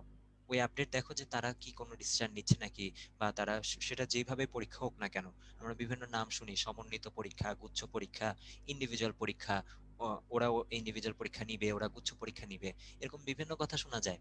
কিন্তু বললাম তো একদম ফাইনাল না হওয়া পর্যন্ত কোনোটাই আসলে সার্টেন না। ইভেন এই যে বিভিন্ন সময় বিভিন্ন মিটিং থেকে সিদ্ধান্ত আসে এরকম যে হ্যাঁ এরকম হতে পারে, ওই হতে পারে গুলোর উপর ভিত্তি করে আসলে তোমার প্যানিক হওয়ার কোনো রিজন নাই। যেটা বললাম ভাইয়া, যে তুমি বিভিন্ন তোমার পছন্দের ইউনিভার্সিটি গুলোর ওয়েবসাইট গুলো নিজের ডিভাইসে বুকমার্ক করে রাখো, রেগুলার, প্রতিদিন না হোক অন্তত 2-3 দিন পর পর ওইখানে আপডেট চেক করো যে ওখানে কোনো আপডেট দিচ্ছে নাকি। এবং যেটা বললাম, এই ধরনের ইউনিভার্সিটি গুলোর ওয়েবসাইটে কিন্তু বিগত বছরের ভর্তি পরীক্ষার বিজ্ঞপ্তি, বা হচ্ছে যে সেটা অবশ্য গুগলে র্যান্ডমলি সার্চ দিলেই পাওয়া যায়। যেমন এখনই সার্চ দিয়ে দেখতে পারো বুয়েট অ্যাডমিশন টেস্ট সার্কুলার 18-19, 2018-19, 2018-19, তুমি কিন্তু পেয়ে যাবা, একটা ইমেজ আকারে হোক বা পিডিএফ আকারে হোক পেয়ে যাবা। ওখান থেকে তুমি মিনিমাম রিকোয়ারমেন্টের ব্যাপারে কিন্তু জেনে যাবা। তো এটাই বললাম যে মিনিমাম রিকোয়ারমেন্ট আবার কি হতে পারে, ভর্তি পরীক্ষা কবে হতে পারে, কিভাবে হতে পারে, এই সব কিছুই জানবা আসলে একটা ইউনিভার্সিটির অফিসিয়াল ওয়েবসাইট থেকে। বা আমাদের যে পেজ আছে, আমরাও যদি এই ধরনের নিউজ যদি শেয়ার করে থাকি, অবশ্যই আমরা ওরকম অফিসিয়াল কোনো সোর্সের নিউজই শেয়ার করে থাকবো। এমন কিছু এখান থেকে তুমি পাবা না যেটা কিনা গুজব হবে, 1 নম্বর কথা। আর ওই গুজবটা আসলে তোমাকে প্যানিক করাবে বা তোমার সামনের সিদ্ধান্ত নিতে অসুবিধা করবে। তাহলে এবার আসি আবার আগের কথায়, যে তুমি তোমার মানে কাঙ্ক্ষিত লক্ষ্য অনুযায়ী, প্লাস ওই যে যেটা বললাম, যে দেখবা যে বিভিন্ন ইউনিভার্সিটির চাহিদাগুলো কি ছিল। যেমন যদি একটা কথার কথা বলি, ইঞ্জিনিয়ারিং ইউনিভার্সিটি গুলোতে সাধারণত ফিজিক্স, কেমিস্ট্রি, ম্যাথ কিছু কিছু ক্ষেত্রে ইংলিশ, বাংলা এসব সাবজেক্টের একটা রিকোয়ারমেন্ট থাকে, যেসব সাবজেক্টে জিপিএ 5 পাওয়া বা এত মার্কস পাওয়া এরকম রিকোয়ারমেন্ট থাকে। তো তুমি দেখো যে তোমার কি এবার সেটার সাথে যাচ্ছে নাকি, মিলছে নাকি, যে তোমার ক্রাইটেরিয়ার মধ্যে তুমি পড়ো নাকি। তাহলে ধরে নাও যে এবার হয়তো তুমি ভর্তি পরীক্ষা দিতে পারবা, এবং ওই অনুযায়ী তুমি নিজেকে মানসিকভাবে প্রস্তুত রাখো। আর যেটা বললাম যে যদি দেখতে পাও যে না, তোমার পছন্দের ইউনিভার্সিটি সেখানে এতই হায়ার রিকোয়ারমেন্ট বিগত বছরগুলোতে চাওয়া হয়েছে যে তুমি হয়তো এবার পরীক্ষা দেওয়ার আশা করতে পারছো না, তাহলে মন খারাপ করার কোনো কারণ নাই। ফাইনাল ডিসিশন না আসা পর্যন্ত আমরা কেউ কিছু বলতে পারি না। কিন্তু তোমার পছন্দের ইউনিভার্সিটিতে না হোক, কিন্তু এর আশেপাশে যে ইউনিভার্সিটিগুলো সেগুলোর কথা অ্যাটলিস্ট মাথায় রাখতে হবে। যেটা বারবার আমি একটা কথায় ফোকাস করতে চাচ্ছি, যে মানে আমরা ইউনিভার্সিটিকে কোনোভাবেই ছোট করে দেখার কোনো সুযোগ নাই, যে হ্যাঁ আমি বিজ্ঞান প্রযুক্তি বিশ্ববিদ্যালয় বা হয়তো কৃষি বিশ্ববিদ্যালয় এগুলোতে পড়বো না, বা এগুলোর ফর্ম তুলবো না, এগুলোতে পরীক্ষায় দিব না। তোমার এবার হাতে অনেক অপশন খোলা রাখতে হবে, কারণ এবার মোটামুটি সবাই সব জায়গায় পরীক্ষা দেওয়ার জন্য এলিজিবল হচ্ছে দেখা যাবে। হ্যাঁ, তো এই জন্য সবাই যেহেতু সব জায়গায় পরীক্ষা দিবে, মানে তোমারও আর কি ওইভাবে নিজেকে মানায় নিতে হবে, যে যদি কোনো কারণে যদি কোনো কারণে আমি আশা করছি যে তোমার কাঙ্ক্ষিত লক্ষ্যে তুমি পৌঁছাতে পারবে, কিন্তু কিছু করার নেই, যেহেতু সিট লিমিটেড, সবাই তো আর পারবো না। যদি কোনো কারণে না পারো, সেই ক্ষেত্রে কি করতে হবে? যদি না পারো সেই ক্ষেত্রে কিন্তু ওই অপশনগুলো খোলা রাখতে হবে। বললাম তো, রিলেভেন্ট অপশন। হ্যাঁ, তোমার টার্গেট নিশ্চয়ই, তুমি এতদিন ইঞ্জিনিয়ারিং হোক, মেডিকেল হোক, ভার্সিটি হোক, ওভাবে ক্লাস করেছো। তাহলে তুমি দেখো ভর্তি পরীক্ষায় কি কি আসে। যেমন বিজ্ঞান ও প্রযুক্তি বিশ্ববিদ্যালয়ের ভর্তি পরীক্ষায় যা আসে, সেটা কিন্তু ইঞ্জিনিয়ারিং এর প্রিপারেশন যদি কেউ নিয়ে থাকে, সেটা কিন্তু যথেষ্ট। যদি সেখানে বায়োলজি না থাকে, আবার যদি তোমরা বায়োলজি করে থাকো, তাহলে তারও কোনো সমস্যা নেই। আবার ধরো যে মেডিকেলের প্রিপারেশন নিয়েছে, তারা কিন্তু অনেকটাই বিজ্ঞান ও প্রযুক্তি বিশ্ববিদ্যালয়ের বিভিন্ন ইউনিটেই কিন্তু আসলে, কারণ ওদের আলাদা আলাদা ইউনিটেও কিন্তু আলাদা আলাদা পরীক্ষা হয়। সাধারণত বায়োলজি রিলেটেড সাবজেক্টগুলোর আলাদা ইউনিটের পরীক্ষা, তারপর ফিজিক্স কেমিস্ট্রি রিলেটেড ওগুলোর আলাদা পরীক্ষা। তো ওই অনুযায়ী তোমার একটু নিজে থেকে দেখতে হবে এগুলো। এই মুহূর্তে বললাম তো, মানে তোমার নিজের দায়িত্ব তোমার নিজেকে নিতে হবে। এটা হচ্ছে সবচেয়ে ইম্পর্টেন্ট। আর জবাবদিহিতাও তোমার কাছে, যে তুমি আজকে আসলে কতটুকু পড়লা, কতটুকু সময় নষ্ট করলা, বা আজকের দিনের পড়াটা কালকে কতটুকু কাজে লাগবে, সেটা আসলে তোমার কাছে তুমি দায়ী। এখন মানে আশেপাশে মানুষজন কি বললো নাকি বললো না, মানে তোমার এইচএসসি রেজাল্ট এমন হয়েছে তেমন হয়েছে এগুলোর উপর কি বললো, বা ইভেন মানে আমি যদি ওভারঅল বলি, যে কে কি বলছে এখানে বলার থেকে যেটা সবচেয়ে বেশি জরুরি, বারবার বলছি, তুমি নিজেকে নিয়ে কি ভাবছো, যে তোমার কি রেজাল্ট আসলে এমন হওয়ার কথা ছিল? আচ্ছা, রেজাল্ট এখন যেমনই হয়েছে, তাহলে তোমার ভর্তি পরীক্ষার জন্য এখন কি করা উচিত? তোমার কি কাঙ্ক্ষিত ইউনিভার্সিটির জন্য সেভাবে প্রিপারেশনটা নেওয়া উচিত, নাকি ধরে নেওয়া উচিত আচ্ছা না, মানে আমাকে দিয়ে হয় নাই, হবেও না? বা উল্টাটা যদি বলি, আমি তো জিপিএফ পেয়ে গেছি, সমস্যা নেই, গোল্ডেনও পেয়ে গেছি, ইউনিভার্সিটিতেও তো চান্স পেয়েই যাব, ওরা তো বসেই আছে, তাই না? ব্যাপারটা তো এরকম না। কোনো কিছুই ইজি না। এইচএসসিটাও ইজি মানে ছিল না যদি পরীক্ষা হতো। সো যেহেতু পরীক্ষা হয় নাই, অনেকের জন্য হয়তো ইজি হয়ে গেছে, কিন্তু যেটা বললাম, অ্যাডমিশন টেস্টে পরীক্ষা হবেই। তো তুমি ওই যে রেগুলার আপডেটেড থাকো ওয়েবসাইটের সাথে। আর ওই যে পুরানো সার্কুলার যদি দেখতে চাও, বললাম তো, আশা করি অনেকে চেক করে দেখেছো এতক্ষণে। যদি গুগল করে ফেলো, গুগল করলেই তুমি এরকম প্রিভিয়াস মানে ইয়ার্সে কি রিকোয়ারমেন্ট ছিল। আর যদি কোয়েশ্চেনের কথা বলি, নিশ্চয়ই তোমাদের কাছে আমাদের প্রশ্ন ব্যাংকগুলো তো আছেই বিভিন্ন ইউনিভার্সিটির। এবং এতদিন তুমি যদি ক্লাস করে থাকো, তুমি কিন্তু প্রশ্ন ব্যাংকগুলো অবশ্যই দেখার কথা। এবার আসি প্রশ্ন ব্যাংকের কথায়। খুব ইম্পর্টেন্ট একটা ফ্যাক্টর, যে লাস্ট মোমেন্টে আসলে প্রশ্ন ব্যাংকটা কতটুকু তোমার এখানে ভূমিকা রাখতে পারে। লাস্ট মোমেন্ট কেন বলতেছি? পরীক্ষা 2 মাস পরে হোক, 3 মাস পরে হোক, যতদিন পরেই হোক, রেজাল্টের পরের মুহূর্তটাই আসলে শেষ মুহূর্ত। এতদিন রেজাল্ট দেয় নাই, সেই 6-7 মাস যতদিনই লাগছে, সেটা আসলে তোমার ওই যে ডিটেলসে বা অনেক খুঁটিনাটি দেখে, অনেক ধাপে ধাপে ছোট ছোট ধাপে তোমার পড়াগুলো কভার করার টাইম ছিল।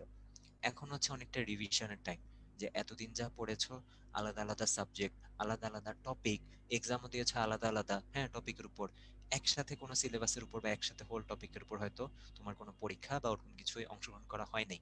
কিন্তু এখন সেই সময়টা, ফাইনাল মডেল টেস্টগুলা, ধরো পুরা chemistry first paper, chemistry second paper এরকম, বা ফিজিক্স কেমিস্ট্রি ম্যাথ মিলে বুয়েটে যেমন একসাথে 600 মার্কসের পরীক্ষা হয় সেগুলা।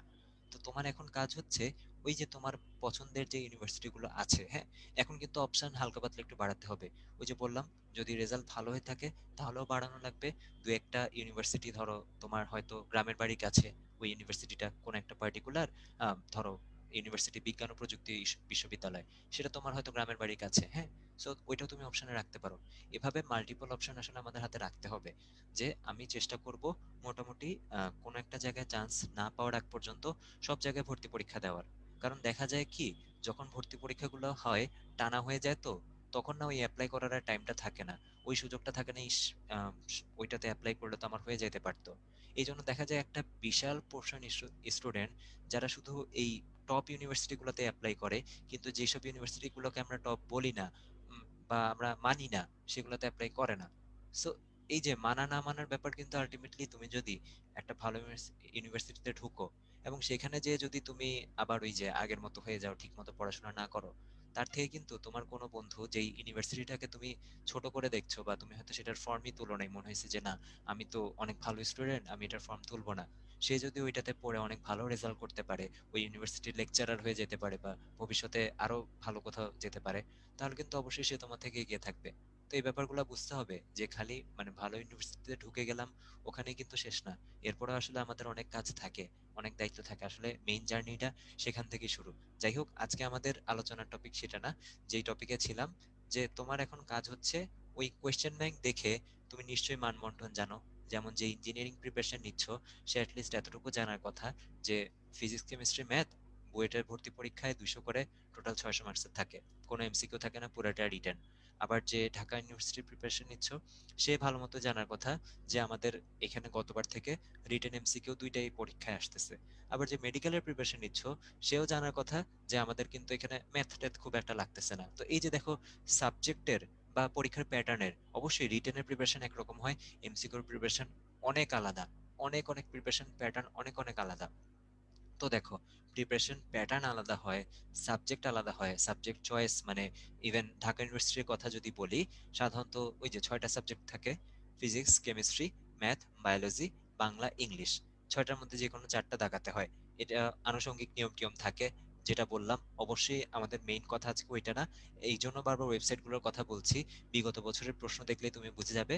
সো যে কথাটা বলছিলাম, যে এই যে তুমি ঢাকা ইউনিভার্সিটির জন্য যদি প্রিপারেশন নাও ক ইউনিটের জন্য, আবার যদি খ ইউনিটের জন্য নাও, টার্গেট কিন্তু পুরো আলাদা। ইউনিট ভিত্তিক তুমি এতদিন কি পড়াশোনা করছো, বা লাস্ট মোমেন্টে আসলে তোমার কি পড়াশোনা করা উচিত, সেই টার্গেট কিন্তু তোমার পুরোটা আলাদা। এবং ওই যে ক ইউনিটে পরীক্ষা দিলে আসলে তুমি কোন সাবজেক্টগুলো দাগাবে, তুমি কি বায়োলজি দাগাবে নাকি ইংলিশ দাগাবে, তাই না? এই জাতীয় কনফিউশন গুলো কিন্তু থাকে। এবং এতদিনের প্রস্তুতির উপর কিন্তু এখন একটা সিদ্ধান্ত নেওয়ার টাইম চলে আসছে। তোমার উচিত এখন তোমার কাঙ্ক্ষিত ইউনিভার্সিটিগুলো, যে কয়েকটা ইউনিভার্সিটি তুমি টার্গেটে রেখেছো আমি যেভাবে বললাম, ওই টার্গেট অনুযায়ী রেগুলার এখন কোয়েশ্চেন ব্যাংকটা সলভ করা, বা রেগুলার প্রশ্নের প্যাটার্নটা ধরা। শেষ মুহূর্তের প্রস্তুতিতে আসলে বেশি বেশি প্রশ্ন সলভ করা উচিত, এবং অবশ্যই না দেখে। হ্যাঁ, এমন না যে আমি দেখলাম, অনেক সময় ওই যে প্রশ্ন ব্যাংকে কি হয় দেখা যায়, প্রশ্ন থাকে, প্রশ্নের নিচে একটা উত্তর যেহেতু দেওয়াই থাকে, সো ওই যে প্রশ্নটা পড়ার সময় যতটুকু উত্তর আসলে আমাদের ভিজুয়াল রেঞ্জের মধ্যে চলে আসে, দেখে মানে তুমি হয়তো ইচ্ছে করে দেখো নাই, বাট ওই যে নিচে উত্তরটা লেখা, তো দেখে মনে হয় আচ্ছা এটা তো সহজ পারবো। কিন্তু একটু চিন্তা করো, হ্যাঁ, আমি যদি রিটেন পরীক্ষার কথা বলি, কোনো একটা ইউনিভার্সিটির রিটেন পরীক্ষায় কি থাকে, সাদা পেজ, এবং প্রত্যেক পেজে ধর এরকম লাইন লাইন দেওয়া, আর মাঝখানে হচ্ছে ছোট ছোট ফাঁকা জায়গা, রিটেন লেখার উত্তর। কনটেক্সট আর সিনারিও কিন্তু পুরো আলাদা। ভর্তি পরীক্ষার মহল আলাদা, মানে পরিবেশ আলাদা, যেই পরীক্ষা হলে তুমি পরীক্ষা দিচ্ছ, আশেপাশে অনেকে পরীক্ষা দিচ্ছে, আর এখানে তুমি বাসায় বসে সলভ করতেছো, এই ব্যাপারগুলো যেরকম আলাদা, হ্যাঁ, ঠিক একইভাবে কোয়েশ্চেন ব্যাংকে সব কিন্তু তোমার মানে উত্তর যেহেতু নিচে এরকম নিচে নিচে দেওয়া, আর ওখানে কিন্তু তোমার ভর্তি পরীক্ষার সময় পুরোটা ব্ল্যাঙ্ক থাকবে, পার্থক্য অনেক। তো এই ভুল ধারণাটা আমাদের অনেক হয়ে যায়, কোয়েশ্চেন ব্যাংক মানে রিডিং পড়া কোনো সলিউশন না। তুমি যদি এতদিনে সলভ করে থাকো কোয়েশ্চেন ব্যাংক, এই বিভিন্ন ইউনিভার্সিটির মানে মেডিকেল হোক, তোমার টার্গেট টার্গেট যেটাই হোক না কেন, যে কোনো টার্গেট অনুযায়ী তুমি যদি পার্টিকুলার কোয়েশ্চেন ব্যাংক সলভ করে থাকো, খুব ভালো কথা। এখন হয়তো তুমি মানে হালকা পাতলা রিভিশন বা চোখ বোলানো টাইপ দেখা ওইটা করতে পারো, কিন্তু যদি এমন হয়ে থাকে ম্যাক্সিমাম ম্যাথ বা ম্যাক্সিমাম প্রবলেম, ম্যাক্সিমাম এমসিকিউ তুমি নিজের হাতে সলভ না করে, তুমি হচ্ছে যে ওই উত্তর দেখে নিছো, উত্তর দেখে রিভিশন নিছো দিছো বা চোখ বলে নিছো, সেটা কিন্তু কোনোভাবে ইফেক্টিভ হবে না। সো এই ব্যাপারটাই, ইফেক্টিভনেসটা বাড়ানোর জন্য কিন্তু আমাদের এই কাজটা করতে হবে। অবশ্যই মাথায় রাখতে হবে যে যেটা বললাম আগে যদি সলভ করা হয়ে থাকে, হ্যাঁ এখন শেষ মুহূর্তে তুমি ওই যে রিভিশন দেওয়ার অংশ হিসেবে কোন একটা টপিকের পাশাপাশি তুমি হয়তো কোশ্চেন ব্যাংক একটু উল্টালে পাল্টালে দেখলে যে কোন কোন প্যাটার্নের প্রশ্নগুলো আরেকবার দেখে নেওয়া উচিত, কোনগুলো তুমি মানে ধরো কোন একটা টপিক 3 মাস আগে পড়ছিলে একদম আমাদের C1 P1 বা M1 তাই না, একদম শুরুর দিকে লেকচার যেগুলো ধরো আজ থেকে 3-4 মাস আগে হয়ে গিয়েছে, হ্যাঁ তখন পড়েছিলে, এখন তো এতদিনে ভুলে গিয়েছো।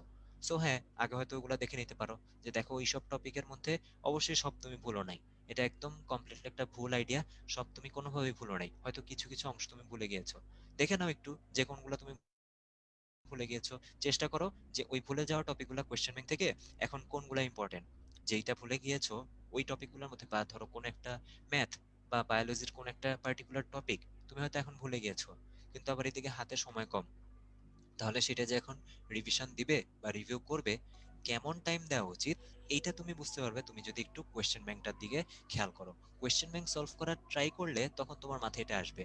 আর তাদের জন্য বিশেষভাবে বলতে চাই, তোমার যদি এই কয়দিনে কোয়েশ্চেন ব্যাংক একবারও যদি তোমার মানে হাতে যদি এগুলা না করে থাকো, অ্যাটলিস্ট এখন যে সময়টা আছে হাতে করার ট্রাই করো।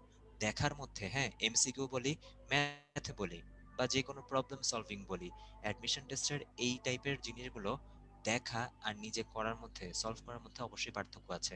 তো এখন ওই সময়টা যেমন একটু যদি বলি যে ক্লাসের বিভিন্ন টপিক, হ্যাঁ বিভিন্ন টপিকের মধ্যে কখনোই আমাদের একটা পরীক্ষায় কোয়েশ্চেন তো যে কোনো জায়গা থেকে আসতে পারে, টপিকের বইয়ের সিলেবাসের যে কোনো জায়গা থেকে আসতে পারে, কিন্তু কোয়েশ্চেন ব্যাংক দেখলে বোঝা যায় যে সবগুলো কিন্তু সবসময় সমান ইম্পর্টেন্ট আসলে থাকে না, কিছু কিছু পার্টিকুলার টপিকে ইম্পর্টেন্ট থাকে।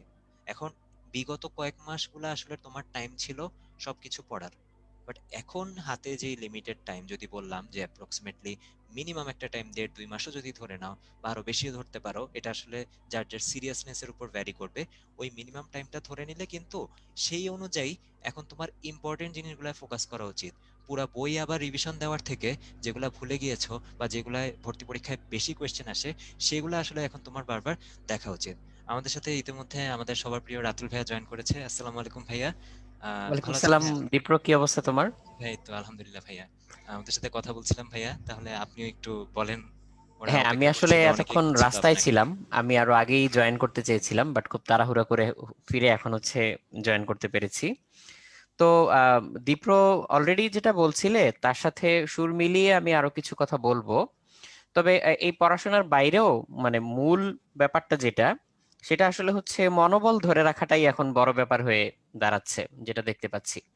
তার কারণ হচ্ছে জিনিসটা এত দীর্ঘায়িত হয়ে যাওয়ায় আমরা যেমন কয়েকদিন আগে শুনেছিলাম যে হয়তো ফেব্রুয়ারিতে খুলে যেতে পারে বা ফেব্রুয়ারিতে পরীক্ষা টরীক্ষা হয়ে যেতে পারে, কিন্তু শেষ পর্যন্ত সেটা আবার পিছিয়ে দেওয়াতে অনেকেই হচ্ছে একটু ভেঙে পড়েছে বা মনোবল হারিয়ে ফেলেছে। যেমন আজকেও আমার সাথে বেশ কয়েকজনের কথা হয়েছে ফোনে, তারপর SMS এর মাধ্যমে কিংবা সোশ্যাল মিডিয়াতে, যে ভাই আমাদের তো আবার জিনিসটা পিছিয়ে গেল বা আবার অনিশ্চিত হয়ে গেল, তাহলে পরীক্ষাটা আসলে কবে হবে? তো এই কবে হবে অনিশ্চয়তার কারণে অনেকে একটু টেনশনে পড়ে গিয়ে সেই টেনশন থেকে পড়াশোনাটা আপ টু দা মার্ক হচ্ছে না। আর তোমার পড়াশোনা আপ টু দা মার্ক হচ্ছে কিনা এটা কিন্তু তোমার চেয়ে ভালো আসলে কেউ বলতে পারে না। তোমার নিজেরই কিন্তু মনের ভিতরে খচখচ করে। যেমন আমি যদি এই মুহূর্তে তোমাদের সবাইকে জিজ্ঞেস করি, তোমরা এখন যা চ্যাটে লিখবে সেটা তো আমি দেখতে পাবো। তোমাদেরকে আমি যদি জিজ্ঞেস করি যে চ্যাট বক্সে লিখে আমাকে রেসপন্স দাও, যে তোমাদের মধ্যে এখন কারা কারা নিজের পড়াশোনা নিয়ে একেবারে সন্তুষ্ট, সত্যি সত্যি সন্তুষ্ট হলে তুমি লিখতে পারো যে হ্যাঁ ভাই আলহামদুলিল্লাহ সন্তুষ্ট।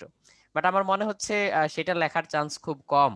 আমার মনে হচ্ছে তোমাদেরকে যদি এখন আমি বলি যে চ্যাট বক্সে রেসপন্স দাও, অনেকেই হয়তো বলবে যে না ভাই আসলে আমি সন্তুষ্ট না, বা আমার আসলে আপ টু দা মার্ক পড়াশোনা হচ্ছে না।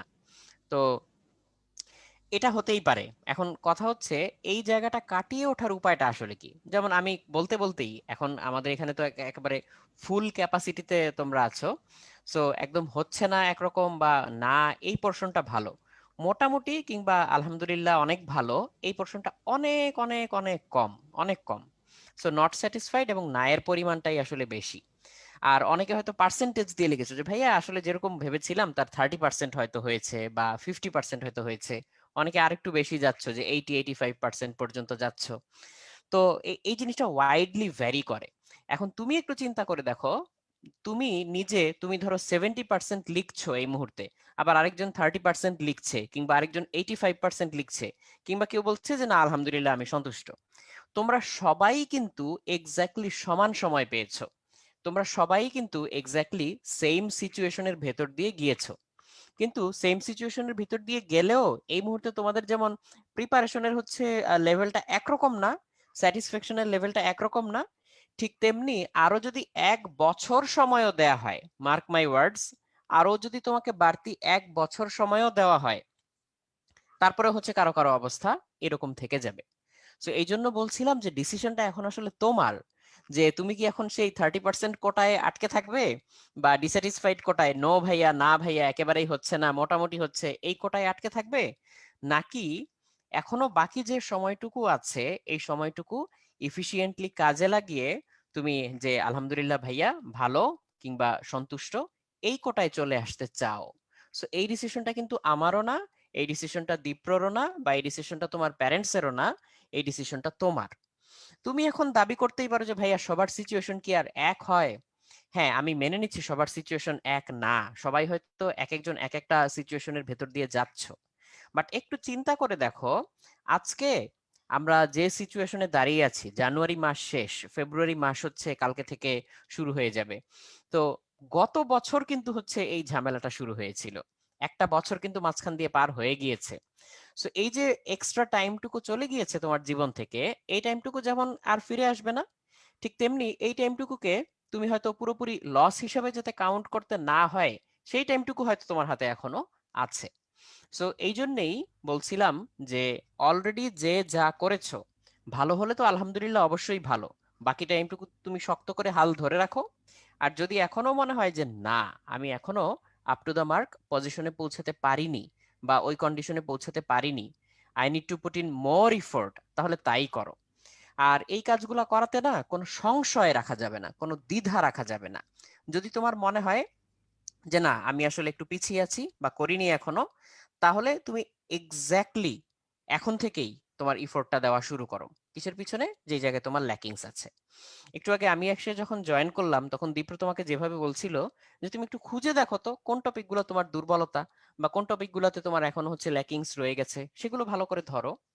আর তার পাশাপাশি তুমি এখন নিজেকে প্রশ্ন করো যে এই মুহূর্তে তোমার মনের ভিতরে কোন টপিকগুলো নিয়ে সংশয় কাজ করে, ভয় কাজ করে, কোন টপিকগুলো নিয়ে তুমি এখনো পুরোপুরি ক্লিয়ার না, এই জিনিসগুলো একটু চিন্তা করো, সেগুলোকে ভালো করে ধরো। আর তোমাদের এইচএসসি রেজাল্ট তো দিয়েই দিয়েছে, সো তোমাদের এইচএসসি রেজাল্ট নিয়ে যে একটা চিন্তা ভাবনা ছিল যে কবে দিবে কবে দিবে, সেটা তো শেষ হয়েই গেল।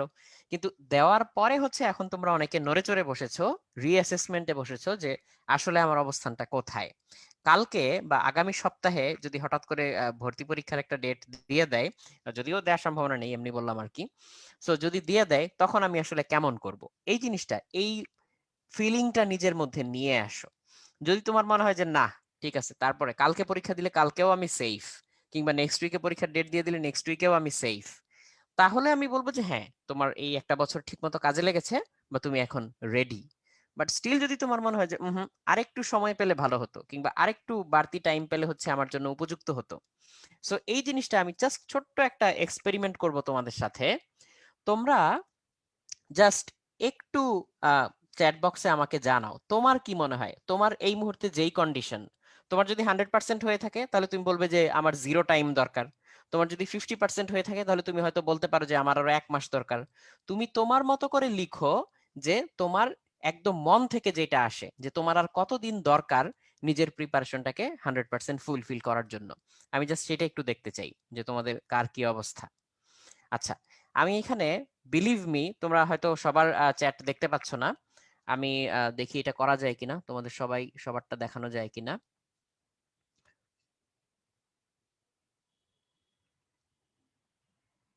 এই যে এখন কিছুক্ষণের জন্য তোমরা সবাই তোমাদের সবার চ্যাটগুলো দেখতে পাবে, এবং তাকিয়ে দেখো তোমাদের মধ্যে কেউ কেউ দিন থেকে শুরু করে 7 দিন 10 দিন এখান থেকে শুরু করে কেউ কেউ 2 মাস 2.5 মাস পর্যন্ত লিখছো, যে আমার আসলে এরকম 2 মাস 2.5 মাস 1.5 মাস, অনেকে 3 মাস লিখেছো, এরকম টাইম দরকার ফুললি প্রিপারেশন নিতে।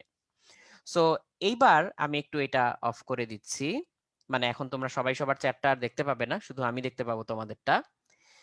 এখন সবাই হচ্ছে এই জিনিসটা একটু মনে মনে চিন্তা করে ফেলো। তুমি যে জিনিসটা এখন হুইমজিক্যালি বললে বা হয়তো ক্যালকুলেটেড ওয়েতেই বলেছো, যে আমার 45 দিন লাগবে, বা অনেকে বলেছো আমার 2 মাস লাগবে, অনেকে বলেছো আমার 10 দিন লাগবে। তুমি আসলেই ধরে নাও যে তোমার হাতে যতটুকু সময় আছে তার মধ্যে এখন তোমাকে এটা একেবারে ফুললি শেষ করতে হবে। তাহলে কোন কোন জিনিসগুলো তুমি আগে ধরবে? তুমি ধরে নাও, সাপোজ কথার কথা আমি এভারেজ একটা ধরলাম, মনে করো 1 মাস ধরলাম যে তোমার 1 মাস টাইম হয়তো হাতে আছে, কথার কথা। সো ওই 1 মাস টাইম যদি তোমার হাতে থাকতো তাহলে তুমি সবার আগে কোনটা ধরতে? সবার আগে কোন জিনিসগুলো নিয়ে বসতে, বা সবার আগে কোন ডাউট গুলো তোমার ক্লিয়ার করে নিতে? যেই জিনিসগুলো তুমি সবার আগে ধরতে, বা সবার আগে হচ্ছে যেই জিনিসগুলো নিয়ে তোমার ফিয়ার কাজ করে, ভয় কাজ করে যে আরে এখান থেকে পরীক্ষা আসলে তো আমি পারবো না। অনেকের জন্য সেটা হতে পারে যে অর্গানিক কেমিস্ট্রি, অনেকের জন্য হতে পারে হয়তো ক্যালকুলাস, অনেকের জন্য হতে পারে হচ্ছে ফিজিক্স, যে কোনোটা যার যার যার উইকনেস অনুযায়ী যে কোনোটা হতে পারে। তুমি এখনই সেটা নিয়ে বসো। আর এখনই বলতে আমি বুঝাচ্ছি যে হ্যাঁ তুমি সেমিনারটা শুনলা, শুনে হচ্ছে তারপর একটু চিন্তা ভাবনা করলা, একটু ইউটিউবিং করলা, বা হচ্ছে একটু নেটফ্লিক্সে দেখলা, তারপর চিন্তা ভাবনা করলা যে ঠিক আছে কালকে থেকে তাহলে ওইটাই আগে ধরবো। Not like that. কারণ অলরেডি এরকম করে এসছো, এবং অলরেডি এরকম করে এসছো বলেই তোমার কাছে মনে হচ্ছে যে না আমার আরো 1 মাস লাগবে, আরো 2 মাস লাগবে। সো সেমিনারটা শেষ করে, বা তোমার যদি সেরকম বার্নিং ডিজায়ার এখনই মনের মধ্যে ক্রিয়েট হয়ে যায়, দরকার হলে এখনই তুমি সেই জিনিসগুলো একটা ছক করে ফেলো, একটা ছোট্ট রুটিন করে ফেলো। রুটিন বলতে ধরা বাঁধা ওরকম না যে এতটা থেকে এতটা পর্যন্ত বলবো, মানে জাস্ট একটা চক আউট করে ফেলো প্ল্যানটা, যে তুমি কোনটার পর কোনটা ধরবে। সেইটা ধরে তুমি আজকে থেকে, এখন থেকেই হচ্ছে ইফোর্টটা দেওয়া শুরু করো। আর সবার প্রবলেম কিন্তু একরকম না। অনেকের হয়তো কোন একটা স্পেসিফিক টপিক থেকে আমি এখন তোমাকে যেই প্রশ্নই করি ওই স্পেসিফিক টপিক থেকে তুমি পারবা। যেমন আমি যদি এখন মাইক্রোফোন অন করে দেই তোমাকে, যে আমি তোমাকে মাইক্রোফোন অন করে বললাম যে আচ্ছা নিউটনিয়ান মেকানিক্স থেকে তোমাকে আমি এই প্রশ্নটা করলাম, যে এখানে ফোর্স দিলাম, এই এক্সিলারেশন কত হবে, কি হবে না হবে, তুমি কিন্তু এখন সেটা ইজিলি অ্যান্সার দিতে পারবা ঠান্ডা মাথায়। বাট যখন তোমাকে আমি বলে দিচ্ছি না যে এই প্রশ্নটা কোন চ্যাপ্টারের বা এই প্রশ্নটা কি রিলেটেড, তোমাকে ঠাস করে একটা প্রবলেম আমি পুশ করলাম, বা তোমার সামনে একটা প্রবলেম নিয়ে আসলাম, কিংবা একসাথে অনেকগুলো সাবজেক্টের যখন আমি পরীক্ষা নিচ্ছি, তখন তোমরা অনেকে হচ্ছে খেই হারিয়ে ফেলো। এই জিনিসটা আমি দেখতে পেয়েছি যেটা খুবই কমন, এবং এটা তোমাদের মধ্যে একটা persistent problem. Chapter wise specific পরীক্ষা নিলে তোমরা হচ্ছে জিনিসটা সহজেই করে ফেলতে পারো, কারণ তখন তোমাদের জানা থাকে যে এইটা হচ্ছে এই চ্যাপ্টারের প্রবলেম। এই যে যেমন অলরেডি অনেকে লিখেছো যে এক্স্যাক্টলি এরকম হয়, সাকিব লিখেছো, রাসেল লিখেছো, দিয়া লিখেছো। সো এই মেইন সমস্যাটা, এইটা অনেকেই আমাকে বলেছে যে ভাইয়া আমার এই রকম প্রবলেম হয়, একদম স্পেসিফিক কোন একটা টপিক থেকে প্রশ্ন করলে আমি সবই পারি, কিন্তু যখন পুরো একটা আস্ত পরীক্ষা আমাকে দিতে হয়, অনেকগুলো টপিক থেকে আমাকে কোশ্চেন করা হয়, বা অনেকগুলো সাবজেক্ট থেকে আমাকে কোশ্চেন করা হয়, তখন আমি খেই হারিয়ে ফেলি। সো এটার সমাধানটা বলে দিচ্ছি, সবাই খুব ভালোভাবে খেয়াল করো। সো সবাই এখন একটু মনোযোগ দাও, মনোযোগ দিয়ে খুব ভালোভাবে খেয়াল করো। প্রথমত হচ্ছে তোমাকে আইডেন্টিফাই করতে হবে, মানে তোমার হাতে হাতিয়ার কি থাকা লাগবে, তারপর আমি মেথোডোলজিটা বলবো। তোমার হাতে হাতিয়ার যেটা থাকা লাগবে সেটা হচ্ছে অ্যাবসলিউটলি তোমার সমস্ত যে চ্যাপ্টারগুলো, যে যে যে চ্যাপ্টারগুলো ইম্পর্টেন্ট, যেগুলো থেকে প্রশ্ন আসে, যেগুলো তুমি এতদিন ধরে পড়েছো, সেই চ্যাপ্টারগুলোর সমস্ত ফর্মুলা এবং থিওরি তোমার একদম হচ্ছে ঠোঁটের আগায় থাকতে হবে। কাজেই যারা এখনো ফর্মুলা এবং থিওরি নিয়ে হাতড়াতে হয়, যার যে এই ফর্মুলাটা এক্স্যাক্টলি কি ছিল, এই ফর্মুলার এই রাশিটার মিনিং কি ছিল, এই জায়গায় যার এখনো ল্যাকিংস রয়ে গেছে, এখনই সময় তুমি ফর্মুলাগুলো 2বার সুন্দর করে খাতায় লিখে সেটা হচ্ছে আত্মস্থ করে ফেলো, যাতে কোনো একটা কিছুর ফর্মুলা বললে টপাটপ তোমার মাথায় ফর্মুলাটা চলে আসে। এইবার যখনই কোনো একটা প্রবলেম দিবে তোমাকে, তুমি প্রবলেমের মধ্যে রাশিগুলা এবার মিলানোর চেষ্টা করো, যে কি কি রাশি নিয়ে এখানে কথা বলা হচ্ছে। ওই রাশিগুলার পরিচয়টা জানলেই তখন তোমার মাথায় একটার পর একটা ফর্মুলা আসা শুরু করবে। আর দুই একটা ফর্মুলা মাথায় চলে আসলে তুমি আসলে একটা আন্দাজ পেয়ে যাবা যে এখানে আসলে কোন চ্যাপ্টারের ফর্মুলাগুলো কাজে লাগাতে হবে, কোন ধরনের ফর্মুলা দিয়ে কাজ করতে হবে। যেমন একটা উদাহরণ দেই, আমি শুধু ভেগলি কথা বললে তো হবে না, আমাকে উদাহরণ দিয়ে তোমাকে বুঝাতে হবে। যেমন ধরো তোমাকে আমি বললাম যে একটা ইলেকট্রনকে আমি একদিকে ছুঁড়ে মারলাম। সো এই ইলেকট্রনটা যে আমি ছুঁড়ে মারলাম, এটার দুই পাশে আমি দুইটা চার্জ রাখতে চাই, দুই পাশে আমি দুইটা চার্জ রাখতে চাই। দুইটা চার্জ রেখে, বা দুইটা ইলেকট্রিক ফিল্ড আমি ক্রিয়েট করতে চাই, ধরো একটা পজিটিভ একটা নেগেটিভ, দুই দিকে দুইটা ইলেকট্রিক ফিল্ড আমি ক্রিয়েট করতে চাই। তো আমি তোমাকে জিজ্ঞেস করলাম যে এই ইলেকট্রিক ফিল্ডের স্ট্রেংথটা কেমন হলে এই যে ইলেকট্রনটাকে আমি ছুঁড়ে মারলাম, সেটা সামনে না গিয়ে কিছু দূর গিয়ে থেমে যাবে, থেমে গিয়ে আবার আমার কাছে ফেরত আসবে। তাহলে প্রথম দৃষ্টিতে তোমার কি মনে হতে পারে?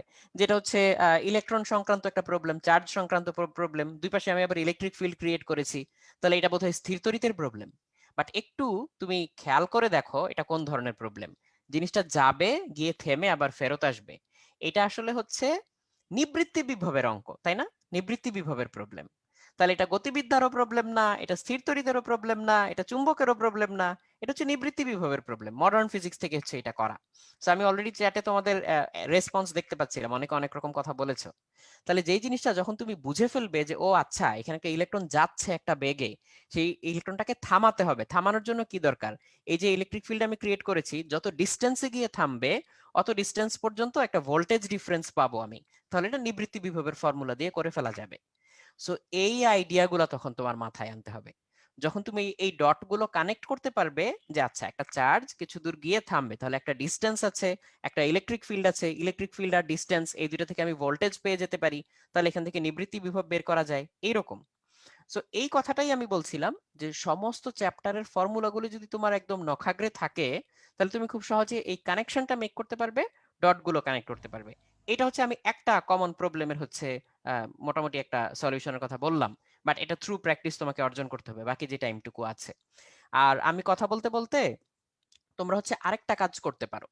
একদম এই শেষ মুহূর্তে এসে স্পেসিফিক টপিক না, পড়ার প্রক্রিয়া নিয়ে তোমরা যে প্রবলেমগুলো ফেস করছো সেটা চ্যাট বক্সে সংক্ষেপে একটু লিখে ফেলতে পারো, এক কথায় দুই কথায়। তার মধ্যে যেগুলো যেগুলো হচ্ছে আমার কথা বলার টপিকের মধ্যে কমন পড়ে যাবে, সেগুলোর বেশিরভাগেরই আমি উত্তর দিয়ে ফেলবো। যেমন আমি অলরেডি অনেককে দেখতে পাচ্ছি যে তোমরা প্রবলেমগুলো পোস্ট করা শুরু করেছো। আচ্ছা, যেমন একটা কমন প্রবলেম যেটা সেটা একটু বলি। এটা অনেকেই এই এই মুহূর্তে লিখেছো যে কেমিস্ট্রিতে একটা অধ্যায় সম্পূর্ণ পড়লেও কেমন জানি প্রশ্ন আনকমন লাগে। তো এটা নিয়ে কি করা যায়, বা কিভাবে হচ্ছে এই জায়গাটা কাভার করা যায়? তো আমাকে এই প্রশ্নটা পড়তে দেখে হচ্ছে অলরেডি দীপ্র হেসেও ফেলেছো। সো দীপ্র মনে হয় এই প্রশ্নটা আমার চেয়ে বেশি পাও, বা আমার চেয়ে হয়তো বেশি এই প্রশ্নটা তোমাকে ফেস করতে হয়, এবং এটা আচ্ছা ট্রু, এটার উত্তরটা দীপ্রই দিবে। তো এটা ট্রু, কারণ ফিজিক্সে হচ্ছে কিছু গদবাঁধা ভাষা থাকে।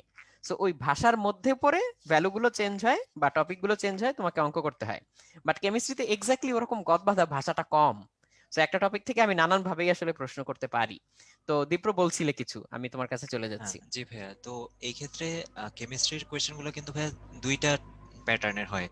ফিজিক্স ম্যাথের গুলো নর্মালি কিন্তু মানে ম্যাথ বলতে গাণিতিক সমস্যা সমাধান এই টাইপ থাকে, কিন্তু কেমিস্ট্রিতে দুই টাইপ বলতে এক টাইপ হচ্ছে একটু থিওরিটিক্যাল বা রিয়াকশন সলভিং টাইপ, ওই টাইপের প্রবলেম সলভিং। আরেকটা হচ্ছে ম্যাথমেটিক্যাল প্রবলেম সলভিং, যে হ্যাঁ যেখানে আমার কোন একটা উত্তর বের করা লাগবে অঙ্ক করে ক্যালকুলেটর করে। তো ফিজিক্স ম্যাথের কিন্তু ম্যাক্সিমাম প্রবলেম সলভ করতে দেখা যায় ক্যালকুলেটর লাগে। 20টার মধ্যে মানে রিটেনের কথা যদি বলি, সাপোজ 20টা প্রশ্ন আসলো, 20টার মধ্যে দেখা যাচ্ছে 16, 17, 18, 19টা পর্যন্ত ক্যালকুলেটর ইউজ করতে লাগে বা সবগুলাই। কিন্তু কেমিস্ট্রিতে মোটামুটি দেখা যায় যে 12টা ক্যালকুলেটর ইউজ করে করা লাগতেছে, বাকি 8টা ক্যালকুলেটর ছাড়া। দুই টাইপের এই যে প্রশ্নের প্যাটার্ন কিন্তু দুই রকমের থাকে। এখন যেগুলো হচ্ছে ম্যাথ আসে, অবশ্যই ম্যাথের সংখ্যাটা কিন্তু বেশি থাকে। তুমি যদি যে কোনো জায়গায় ভর্তি পরীক্ষার প্রশ্ন যদি দেখো, গাণিতিক সমস্যা বেশি আসে। তো এই ক্ষেত্রে একটা ভালো ওয়ে হইতে পারে যে আমরা যখন রিলেট করতে পারি না যে কোন টপিক থেকে আসলো বা আসলে কোনটা ডেটা দেওয়া বা কিভাবে ম্যাথটা করতে পারি, কেমিস্ট্রির জন্য এটা স্পেশালি বলতে পারি এই জিনিসটা কাজে দেয়। তুমি যদি একটা কাজ করতে পারো, ওই যে ডাটা কোনগুলা, মানে একবার দেখলা যে সংখ্যা কোনগুলা দেওয়া আছে, ওই সংখ্যাগুলা যদি তুমি আন্ডারলাইন করে ফেলতে পারো বা ভিজুয়ালি যদি তুমি মার্ক করে ফেলতে পারো যে হ্যাঁ এইখানে 4টা ডাটা দেওয়া আছে, তাহলে একটু খেয়াল করো যে তোমার যে ফর্মুলাটা তুমি জানো, যে ফর্মুলা দিয়ে সলভ করা যায়, ওই ফর্মুলায় হয়তো টোটাল 5টা ডাটা লাগে, 5টার মধ্যে 4টা দেওয়া আছে, তার মানে ফিফথ যেটা যেটা দেওয়া নাই সেটা বের করতে হবে। এখন প্রশ্ন তো সবসময় ওরকম ডিরেক্ট হয় না, কখনো কখনো তো এরকম থাকে যে 5টার মধ্যে আসলে ডাটা 3টা দেওয়া, মনে হচ্ছে 2টা ডাটা মিসিং, মানে এর মধ্যে একটা চাইছে আর আরেকটা মিসিং। তো দেখো এই মিসিংটা কোনোভাবে কথায় বা ভাষায়, প্রশ্ন বাংলা হোক বা ইংলিশে হোক, যে যেই ভার্সনে ওভাবেই হবে। সো ওই ভার্সন অনুযায়ী তোমার বা ভাষা অনুযায়ী ভাষাটা ক্র্যাক করা জরুরি। ফোর্থ ইনফরমেশনটা কিন্তু অনেক সময় সেভাবে দেওয়া থাকে। সাপোজ তোমার কোনো একটা ম্যাথ করার জন্য কেমিস্ট্রিতে যদি বলি, হয়তো তোমার ভরটা দরকার, ডাব্লিউ এর ভ্যালুটা দরকার, সেই ক্ষেত্রে তোমার ডাব্লিউটা সরাসরি দেওয়া নাই, আবার ডাব্লিউ বেরও করতে বলে নাই, কিন্তু যেটা বের করতে বলছে সেটার জন্য ডাব্লিউ লাগবে। তো দেখো ডাব্লিউ বের করা যায় এমন কোনো আনুষঙ্গিক ইনফরমেশন দেওয়া আছে নাকি? হয়তো ঘনত্ব আর আয়তন দেওয়া আছে, ঘনত্ব আর আয়তন থেকে আমরা তখন ডাব্লিউটা বের করে ফেলতে পারি। এভাবে কিন্তু রিলেট করা যায়। তো ম্যাথ করার সময়, কেমিস্ট্রি ম্যাথ গুলো করার সময় যেটা করার ট্রাই করবা, যে ডেটা যেগুলো দেওয়া আছে সেগুলোকে আন্ডারলাইন করে ফেলার ট্রাই করবা বা মার্ক করে ফেলার ট্রাই করবা, এবং দেখবা যে ওই ডাটাগুলো দিয়ে, বা ওই যে যেমন ধরো তুমি ডাব্লিউ দিয়ে কোনটাকে এক্সপ্রেস করো, ছোট এন দিয়ে কোনটাকে এক্সপ্রেস করো, বড় এন দিয়ে, ভি দিয়ে কোনটাকে এক্সপ্রেস করো, ওগুলো মার্ক করে ফেলবা। দেখবা যে এগুলাকে মিলে কোন কোন সূত্র তুমি জানো।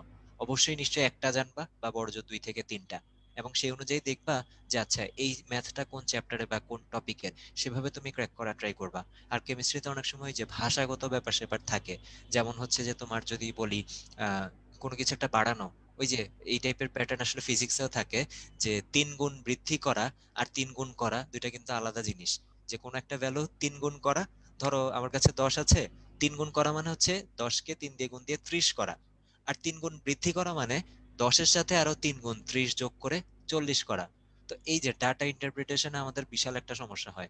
ডাটা যদি ভুল বসাও, পুরো ম্যাথ করে তো লাভ নাই, পাবো তো শূন্য। ঠিক আছে, তো এই ব্যাপারগুলো একটু মাথায় রাখতে হবে। আর স্পেশালি একটু যদি বলি, এমসিকিউ প্রবলেম গুলোর ক্ষেত্রে কি করে এখানে, ওই তুমি 3 গুণ ধরে করলে যেটা আসতো ওইটাও মানে মানে অপশনে দেওয়া থাকে। আবার 3 গুণ বৃদ্ধি ধরে করলে যেটা আসতো, ওই ভুল উত্তর যেটা, সেটা অপশনে দেওয়া থাকে।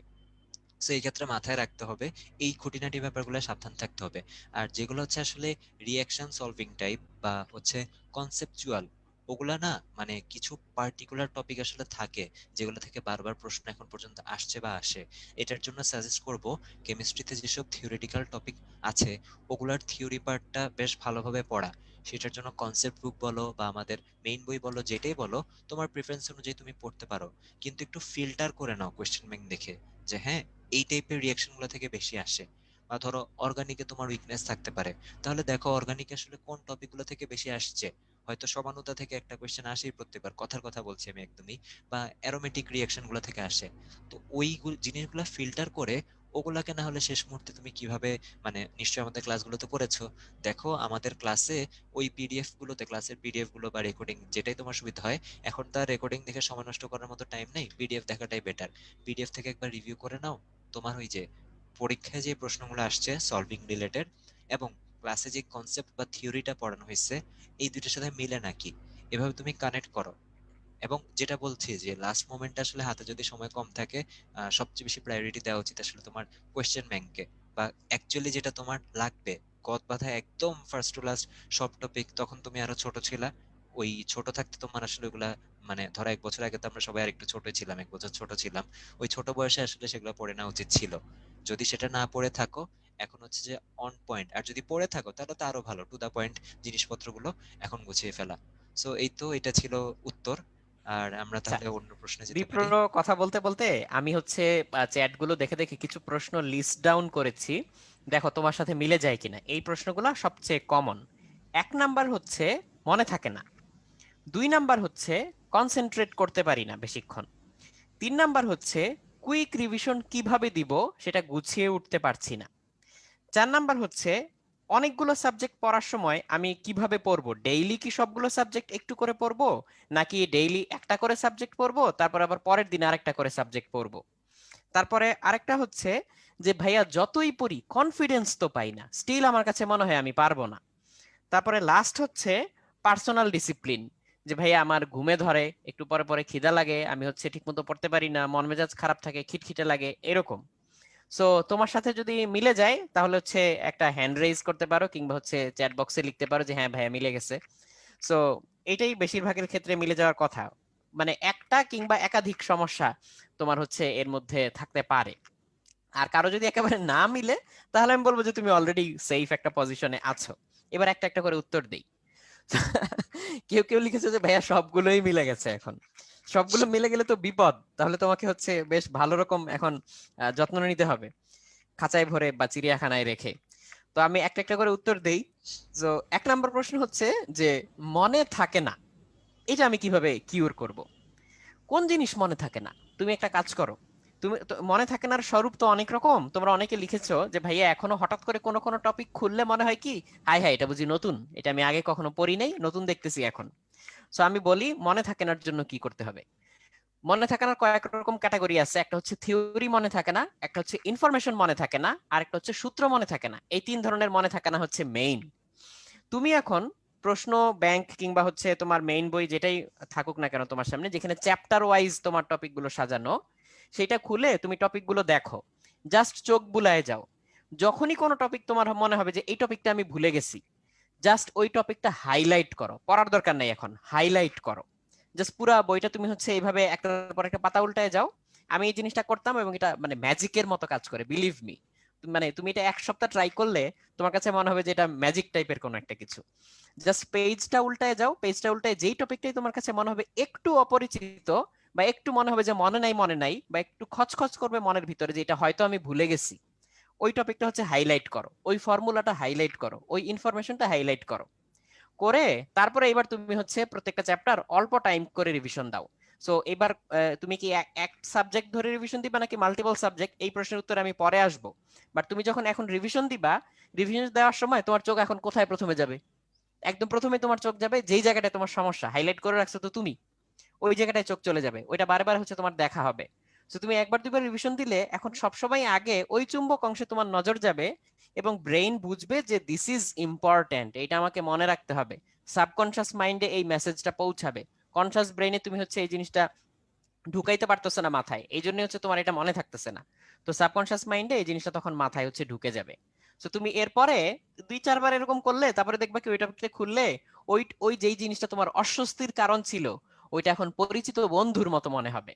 তো তুমি খুলে দেখবে আরে এটা তো আমি পারি, পরের চ্যাপ্টার খুলবা দেখবে আরে এটাও আমি পারি। তো এই যে পারি পারি, আগে যে পারি না সংশয়, মানে মনের মধ্যে একটা দ্বিধাদ্বন্দ্ব ছিল, সেইটা চেঞ্জ হয়ে যাবে হচ্ছে পারি দিয়ে, চিনি দিয়ে, জানি দিয়ে। সো এইখানে তুমি হিউজ একটা কনফিডেন্স বুস্ট পাবা। সো জাস্ট তুমি এক সপ্তাহ এটা ট্রাই করো, মানে তুমি বিশ্বাসও করতে পারবে না এটা কেমন ম্যাজিকের মতো কাজ করে। এটা আমি নিজে করছি বলে আমি জানি, এন্ড আমার বেলায় খুবই কাজ করছে, এন্ড আই থিংক তোমাদের বেশিরভাগের বেলাতেই এই জিনিসটা কাজ করা উচিত। 2 নাম্বার হচ্ছে কনসেন্ট্রেশন। এইবার এইবার এটাতে আসি, কেন আমরা একটা জিনিসে কনসেন্ট্রেট করতে পারি না? এইটা কি তুমি কখনো ভাবার চেষ্টা করছো? যখন আমরা এইটাতে চিন্তা করব যে কেন আমি কনসেন্ট্রেট করতে পারি না, তখন আমি কিভাবে কনসেন্ট্রেট করব, এই উত্তরটা চলে আসবে। কেন কনসেন্ট্রেট করতে পারি না তার কারণ, একটা জিনিস যখন আমি হচ্ছে পড়ি, তখন আমার মাথায় আবার আরেকটা জিনিস কাজ করে। তোমাদের সাথে এটা হয় কিনা দেখো, ফিজিক্স পড়তে পড়তে হঠাৎ করে ম্যাথের কথা মনে হয় যে ম্যাথের ওই প্রবলেমগুলো তো আমি এখনো দেখি নাই, ওগুলো একটু দেখা দরকার, ওইটার উপর তো অমুক দিন পরীক্ষা আছে। বা ম্যাথ করতে গেলে আবার বায়োলজির কথা মনে হয় যে ওই জিনিসগুলো তো আমার এখন দেখা হয় না, এগুলো তো আমি পুরোপুরি ভুলেই গেছি, এই বৈজ্ঞানিক নাম এইটা সেইটা, এই প্রসেস ওই প্রসেস এরকম। সো এই জিনিসগুলা তোমাকে হচ্ছে দূর করতে হবে কিভাবে? যখন ইনডেফিনিট কোনো কিছু নিয়ে তুমি বসো, ব্রেইন হচ্ছে এটা হ্যান্ডেল করতে পারে কম। লাইক আমি এখন ফিজিক্স পড়বো, তুমি ডিসিশন নিলা যে আমি এখন ফিজিক্স পড়বো, কতক্ষণ পড়বো? ব্রেনকে কি বলছো যে আমি কতক্ষণ ফিজিক্স পড়বো? বলো নাই, বলছো ফিজিক্স পড়বো 2 ঘন্টা 3 ঘন্টা যতক্ষণ পারি আমি পড়বো। এটা হ্যান্ডেল করতে পারে না, কম হ্যান্ডেল করতে পারে।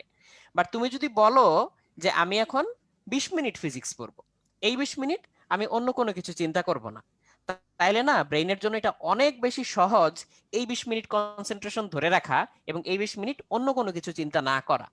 তুমি এই প্রমিসটা রাখো তোমার মনের কাছে, তুমি যে প্রমিস করছো যে আমি 20 মিনিট ফিজিক্স পড়বো, তুমি 20 মিনিটই পড়ো। 20 মিনিট পরে তারপরে তুমি 5 মিনিট ব্রেক নাও, ব্রেক নেওয়ার পর তারপর আবার নতুন প্রমিস করো যে এখন আমি 20 মিনিট হয় ফিজিক্সই পড়বো, নাহলে 20 মিনিট হয় কেমিস্ট্রি পড়বো, কিন্তু অন্য কিছু চিন্তা করবো না। সো এইটাকে বলে আসলে হচ্ছে পমোদরো টেকনিক। এটা খুবই পাওয়ারফুল একটা টেকনিক, খুবই কাজের একটা টেকনিক। এবং আমার আফসোস যে আমি স্টুডেন্ট লাইফের আর্লিয়ার স্টেজে এই টেকনিকটা জানতাম না, এটা অনেক পরে এসে জানছি, বা অনেক বড় হওয়ার পরে এসে এই জিনিসটা জানছি। সো তোমাদেরকে তো এখনই বলে দিলাম, সো এই জিনিসটা হচ্ছে কাজে লাগাও। এবং এই জিনিসগুলা মানে শুধু বলার জন্য বলতেছি তা না, এগুলা প্রুভেন মেথড, টেস্টেড মেথড, নিজে কাজে লাগাইছি, নিজে উপকার পাইছি। যেই জিনিস থেকে আমি উপকার পাইছি, যেটা কাজ করে, সেটা আরেকজনকে বলতেও ভাল লাগে, জানাইতেও ভাল লাগে যে জানো এটা কাজ করে, কাজে লাগাই দেখো, এটা জিনিসটা মানে তোমার জন্য খুবই বেনিফিশিয়াল হবে। সেটা হচ্ছে কনসেন্ট্রেশনের প্রবলেম। তৃতীয়ত হচ্ছে কুইক রিভিশন কিভাবে দিব, বা কুইক রিভিশন দেওয়ার সময় আমি কোন সাবজেক্ট একটা করে পড়বো নাকি মাল্টিপল সাবজেক্ট প্রতিদিনই পড়বো, এইটার উত্তরে আসি। এইটা অনেকের জন্য একটা মেজর প্রবলেম। বারে বারে এই যে কনসেন্ট্রেশন ব্রেক হয় এই কারণেই যে আজকে আমি ফিজিক্স পড়লাম, আজকে তো কেমিস্ট্রি তো পড়ি নাই, বা আজকে কেমিস্ট্রি পড়ছি, আজকে তো ম্যাথে তো হাত দেই নাই। এই জিনিসটা হচ্ছে তোমার বারে বারে মানে মনে খচখচ করতে থাকে। সো এই জন্য একটু খেয়াল করে দেখো এটাকে কিভাবে এলিমিনেট করা যায়। সেটা হচ্ছে তুমি 20 মিনিট করেই পড়ো, বাট ধরো ফিজিক্স পড়তেছো এখন, যতক্ষণ তোমার ফিজিক্স পড়তে বোরিং না লাগে, জাস্ট সামান্যতম ক্লান্তি যখন চলে আসবে ফিজিক্স পড়তে, বা সামান্যতম যখন বোরিংনেস চলে আসবে যে অনেকক্ষণ ফিজিক্স পড়ছি, কিংবা সামান্য যখন স্যাটিসফ্যাকশন চলে আসবে যে হ্যাঁ আমি অনেকখানি ফিজিক্স পড়ে ফেলছি, তখন একটু রেস্ট নাও, একটু ক্ষান্ত দাও। 10টা মিনিট হচ্ছে ব্রেইনটাকে চিন্তা ভাবনা থেকে দূরে রাখো, পারলে হচ্ছে একদম চিন্তা ভাবনা বন্ধ করে দাও, যদিও এটা খুবই কঠিন কাজ চিন্তা ভাবনা বন্ধ করা। তারপর একটু ব্রেক নিয়ে তারপর তুমি আবার আরেকটা সাবজেক্ট ধরো। তো যখনই একটানা ফ্লোতে তুমি কোনো একটা সাবজেক্ট পড়বা এবং অন্য কোনো কিছুতে চিন্তা করবা না, ওইটা পড়তে পড়তে যখনই তোমার বোরিংনেস চলে আসবে, বা তখন যখন হচ্ছে কনসেন্ট্রেশন ব্রেক হওয়া শুরু করবে, তখন এটাকে পুশ করবা না এখন আর। এখন পুশ করলেও ওই 10 মিনিটে আসলে 10 মিনিটের পড়া হবে না, 10 মিনিট আসলে 2 মিনিটের পড়া হবে। So loss loss project. So তখন তুমি একটু রেস্ট নিয়ে তখন অন্য সাবজেক্টে যাও। অন্য সাবজেক্টে গেলে ইনাফ টাইম ওইটার পিছনে দাও, কিন্তু এই আফসোসটা মনের মধ্যে তখন আর রাখবা না যে তৃতীয় আর একটা সাবজেক্ট আমি আজকে ধরতে পারলাম না। কারণ ওইটুকু টাইম তুমি যে ফুললি কনসেন্ট্রেশন দিয়ে পড়ছো, এটা তোমার এতটাই ভালো কাজে লাগবে যে অদূর ভবিষ্যতে ওই টপিকটা তোমাকে আর নাও পড়তে হইতে পারে, একেবারে কমপ্লিটলি তোমার এখানে পড়াটা শেষ হয়ে যেতে পারে বা ক্লিয়ার হয়ে যেতে পারে। সো তখন তুমি পরবর্তীতে ঠিকই টাইম পাবা। যেহেতু পরবর্তীতে টাইম পাবা, ওই ভয়টা তোমার নাই যে সব সাবজেক্ট আজকে আমি হাত দিয়ে দেখলাম না। সব সাবজেক্ট একদিনে হাত দিয়ে দেখার আসলে দরকারও নাই। তুমি যদি যেভাবে বলছি এভাবে গুছায় পড়তে পারো, যেই টপিক ধরবা ওইটা একেবারে হচ্ছে মানে ধর তক্তা মার পেরেকের মতো হচ্ছে পেরেক মেরে দিয়ে ঠুকে তারপর তুমি অন্য টপিকে যেতে পারবা। তাহলে পরবর্তী টপিকগুলো নিয়ে তোমার হচ্ছে সাফার করতে হবে কম, বা টাইম নিয়ে টানাটানি লাগবে কম। এটা হচ্ছে তোমার কুইক রিভিশনের জন্য যেটা সেটা বললাম। তারপরে হচ্ছে অনেকে বলছো যে শর্টকাট নিয়ে ঝামেলা হয়, শর্টকাটের উপরে বিশ্বাস থাকে না, শর্টকাট দিয়ে করার পরেও অনেকের মনে হয় যে মূল ফর্মুলা দিয়ে একটু রিভিউ করে দেখে এটা ঠিক হয়েছে কি হয় নাই। তো তাদের জন্য বলবো, একে তো হচ্ছে মানে শর্টকাট কাজের জিনিস, সত্যি কথা, শর্টকাটের উপরে কখনোই 100% রিলাই করতে হয় না, এটাও সত্যি কথা। তবে যদি কারো এই প্রবলেমটা হয় যে শর্টকাট দিয়ে করার পরে মনে হয় হইলো কি হইলো না, একটু টেস্ট করে দেখি আবার মূল ফর্মুলা দিয়ে, তুমি ওই শর্টকাটটা কিভাবে আসছে ওই প্রমাণটা একবার খুব ভালো করে দেখে ফেলো বা শিখে ফেলো। তাইলে হবে কি, প্রতিবারই তোমার এটার উপর একটা অগাধ বিশ্বাস কাজ করবে বা কনসেন্ট্রেশন দিতে পারবা তুমি, যে হ্যাঁ এটা দিয়ে যেটা বের করছি এটাই সঠিক উত্তর, কারণ তুমি তো জানো এটা কিভাবে হয়ে আসছে। তো এই জন্য শর্টকাটের উৎসগুলাকে খুঁজে বের করে ফেলতে পারো। শর্টকাটের উৎসগুলো খুঁজে বের করে ফেললে এই প্রবলেমটা সলভড। এবার আর তাছাড়া অনেকে ভাইয়া প্রশ্ন করছো সব সব কনফিডেন্স। শর্টকাটে কিন্তু হ্যাঁ, আসলে আনসার্টেনিটিটা থাকে না। হ্যাঁ, যে আসলে যত ট্রু, ট্রু। শর্টকাট আমি শিখছি সবগুলাই আমার এরকম চেক করে দেখা লাগে এরকম কিন্তু হওয়ার কথা না। তো কারো যদি আসলে হ্যাঁ, হ্যাঁ, যারা কোশ্চেনটা করছো পার্টিকুলার যদি থাকে তোমার ডাউট থাকে, ওই এক্সাম হলে যে রিচেক করার থেকে এখনই তুমি বাসায় বসে ওই 2-3টা একই শর্টকাটে পড়ে এখনই ডাউট এরকম গুলা টপিক ক্লিয়ার করে ফেলা। ক্লিয়ার করে নাও, রাইট। যে হ্যাঁ এই শর্টকাটে আসলে এই 2-3 টাইপের ম্যাথে যায়, হ্যাঁ প্রবলেম সলভ করা যায়, তাহলে আমি এটা এক্সাম হলে ইউজ করতে পারবো। কখনোই আসলে এক্সাম হল পর্যন্ত এটা রেখে দিও না যে তখন তুমি যে না, শর্টকাটটাও ট্রাই করে দেখবে একদমই আবার না। মেইনটা মিলাই দেখবে, তাহলে তো শর্টকাট ইউজ করার দরকারই এত নেই, সময় সেটা তো নাই, লং কাট এত হয়ে গেল সময় উল্টা। নাই হ্যাঁ, আসলে, এত হ্যাঁ সময় সেটাই, থাকবে না ওটা আরো কখনোই লং যে তুমি হয়ে গেল। দুইটা ট্রাই করে রাইট। দেখবা। সো লাস্টে আরেকটা ইস্যু যেটা নিয়ে তোমরা বলতেছিলা, যে সেটা হচ্ছে ভাইয়া অনেক অঙ্ক করি অনেক পড়ি কিন্তু কনফিডেন্স তো পাই না। এই কনফিডেন্স কোত্থেকে পাবো, কই কিনতে পাওয়া যায়, কত টাকা কেজি? তো এখন কনফিডেন্স পাওয়ার উপায়টা আসলে কি, কনফিডেন্সটা আসে কোত্থেকে? কনফিডেন্সটা এখন তোমার ক্ষেত্রে আসবে হচ্ছে অ্যান্টিসিপেশন অফ সাকসেস থেকে। যে তুমি কোন একটা অঙ্ক করতে বসলে তুমি কি সেটা করতে পারবা কি পারবা না, তোমার কি মনে হয় যে যত প্র্যাকটিস করছে তার তত কনফিডেন্স বাড়ে, কেন বাড়ে? এটা কি হচ্ছে মানে এরকম মাপার মতো বিষয় যে আমি 5টা অঙ্ক করলে আমার কনফিডেন্স 1 দাগ বাড়বে, 10টা করলে 2 দাগ বাড়বে, এরকম না। জিনিসটা আসলে ডিপেন্ড করে যে এগুলো তুমি করতেছো, করে করে কনফিডেন্স গেইন করতেছো, সেটা তুমি বুঝতেছো কিনা। ভালো মতো একটা টপিক থেকে বুঝলে, 2টা অঙ্ক সলভ করলে তোমার যে পরিমাণ কনফিডেন্স আসবে, তুমি যদি একদম মন থেকে হোল হার্টেডলি সেটা বুঝে আনডাউটেডলি এটাই সলিউশন হবে বুঝে করতে পারো, তাইলে ইনাফ তোমার কনফিডেন্স বেড়ে যাবে। আর এই কনফিডেন্স আরো বাড়ে হচ্ছে যখন তুমি প্র্যাকটিস করে করে সেই জিনিসটা, যে জিনিসটাতে তুমি ফেস করতে যাচ্ছ প্রবলেমগুলা, সেই প্রবলেমগুলো সলভ করতে যখন সফল হবা, এখান থেকে হচ্ছে কনফিডেন্সটা বাড়ে। সো কনফিডেন্সের জন্য আসলে হচ্ছে পরিশ্রম এবং প্র্যাকটিস, এই দুইটার হচ্ছে কোনো বিকল্প নাই। সো এটা তো তোমাকে করতে হবে। আর এইখানে আরেকটা খুব মানে ভালো ব্যাপার কাজ করে, সেটা হচ্ছে তুমি যদি প্রশ্ন ব্যাংকের দিকে তাকাও, প্রশ্ন ব্যাংকের অঙ্কগুলা পাতার পর পাতা উল্টায় যেতে তোমার যদি অস্বস্তি না লাগে যে এইখানেও আমি আটকাবো না, এখানেও আটকাবো না, এখানে আমি আগে হোঁচট খাইছিলাম বাট পরে শিখে ফেলছি যে কি করতে হয়, সো এটা তোমাকে একটা ভালো কনফিডেন্স দিবে। সো কোশ্চেন ব্যাংকে যে প্রশ্নগুলো আছে সেগুলো যদি খুব ভালো করে বুঝে তুমি মার্ক করে রাখতে পারো যে এটা এরকম ওইটা ওরকম, এইখানে আমি এই প্রবলেমে পড়ছিলাম, এইভাবে সলভ করছি, জাস্ট ছোট ছোট তোমার নোটস গুলা তৈরি করা, সো এটা তোমাকে একটা ভালো কনফিডেন্স দিবে যে আমি এই রাস্তাটা চিনি, আমি এই রাস্তাটা জানি, এই জিনিসটা। ওকে, অর্পিতা বলছে যে আমি সবাইকে ছেড়ে মহাকাশে চলে গেছি কিনা। হ্যাঁ, এই যে আমার পিছনে দেখো পৃথিবীর উপর দিয়ে ওই যে সূর্য দেখা যাচ্ছে, ওই নীল সূর্য, এটা আমাদের সূর্য না, এটা অন্য একটা গ্যালাক্সির অন্য একটা সূর্য, আমাদের সূর্য হলুদ। তো আর লাস্টে যেটা বলছো সেটা হচ্ছে পার্সোনাল ডিসিপ্লিন। পার্সোনাল ডিসিপ্লিনের জন্য এখন কাকে দায়ী করব বলো? তোমার হচ্ছে ঘুম পায়, তোমার এখন হচ্ছে শীতকাল, এমনিতে একটু ঘুম বেশি পাওয়ারই কথা, মানে সকালে হচ্ছে উঠতে খুব কষ্ট হয় কিংবা মন চায় না, বাট তুমি আলসেমি করে সময় নষ্ট করো। এই জন্য আমি কাকে দোষ দিব? আমাকে দোষ দেই নাকি দীপ্রকে দোষ দিব? কাকে দিব? না ভাই, আমি তোমাকে দোষ তোমাকে না দোষ নেই। দিব। হ্যাঁ, সেটাই, আমরা তো এই দোষ নিয়ে লাভ নাই। এখানে হচ্ছে রেসপন্সিবিলিটিটা তোমাকে নিতে হবে। আমরা তোমাকে গাইড করতে পারবো, আমরা তোমাকে বলতে পারবো এটা করো এটা করো না, বাট এই পার্সোনাল ডিসিপ্লিন অর্জন করার হচ্ছে অনেক গাইডেড ওয়ে আছে, লার্নিং মেথড আছে। যেমন অনেকের ধরো হচ্ছে সকালে উঠতে প্রবলেম হয়, প্রবলেম হয় মানে কি, ধরো তোমাকে সকালে উঠানো যায়, তোমাকে ধরো জোর জবরদস্তি করে ঠেলে ঠুলে আমি সকালে উঠাই দিলাম, কিন্তু উঠার পরে তোমার হচ্ছে মেজাজ খিটখিটে লাগে যে আমাকে কেন সকালে উঠাইলো, আমাকে তো আরেকটু পরে উঠাইলেই পারতো, বা কেন আমাকে সকালে উঠতে হইলো, আমার জীবনটা এমন কেন যে আমাকে সকালে উঠতে হয়। সো এইরকম ডিলেমাতে অনেকে ভুগো বা মন মেজাজ খারাপ লাগে। সো এগুলোর অনেক মেথোডোলজি আছে যে কিভাবে এই জিনিসগুলো কাটানো যায়। তার মধ্যে খুব ছোট্ট একটা টিপস আমি দিতে পারি যে মানে আমার ক্ষেত্রে যেটা কাজ করছিল, আমি একটা বই পড়ছিলাম, ওই বইটার নাম হচ্ছে দ্য মিরাকল মর্নিং। তো ওই মিরাকল মর্নিং এ তখন হচ্ছে জিনিসটা দেখানো হয়েছে যে কিভাবে সকালে উঠেও প্রচন্ড রকম এনার্জি নিয়ে, এনথুসিয়াজম নিয়ে এবং উৎসাহ নিয়ে হচ্ছে কাজ করা যায়। যেমন তোমাদেরকে একটা এক্সাম্পল দেই, ধরো কালকে just another ordinary day, just another uneventful day, কোনো এটার কোনো সিগনিফিকেন্স নাই, মিনিং নাই, এরকম একটা ডে।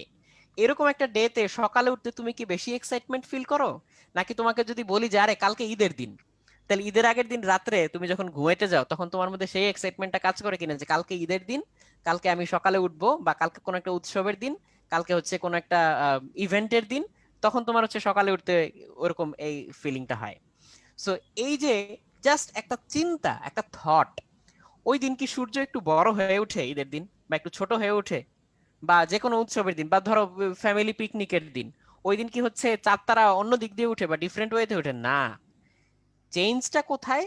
চেঞ্জ জিনিসটা হচ্ছে তোমার মনে। অনেকে বলছে যে ভাই ঈদের দিন এখন আর এক্সাইটমেন্ট ক্রিয়েট করে না, I know, okay, I get the feeling, আমি জাস্ট এক্সাম্পল দেওয়ার জন্য বললাম যে কোন একটা ইভেন্ট ক্রিয়েট করা মনের মধ্যে, আর হচ্ছে আনইভেন্টফুল একটা জিনিস, কোনটার মধ্যে তোমার এক্সাইটমেন্টটা বেশি কাজ করে।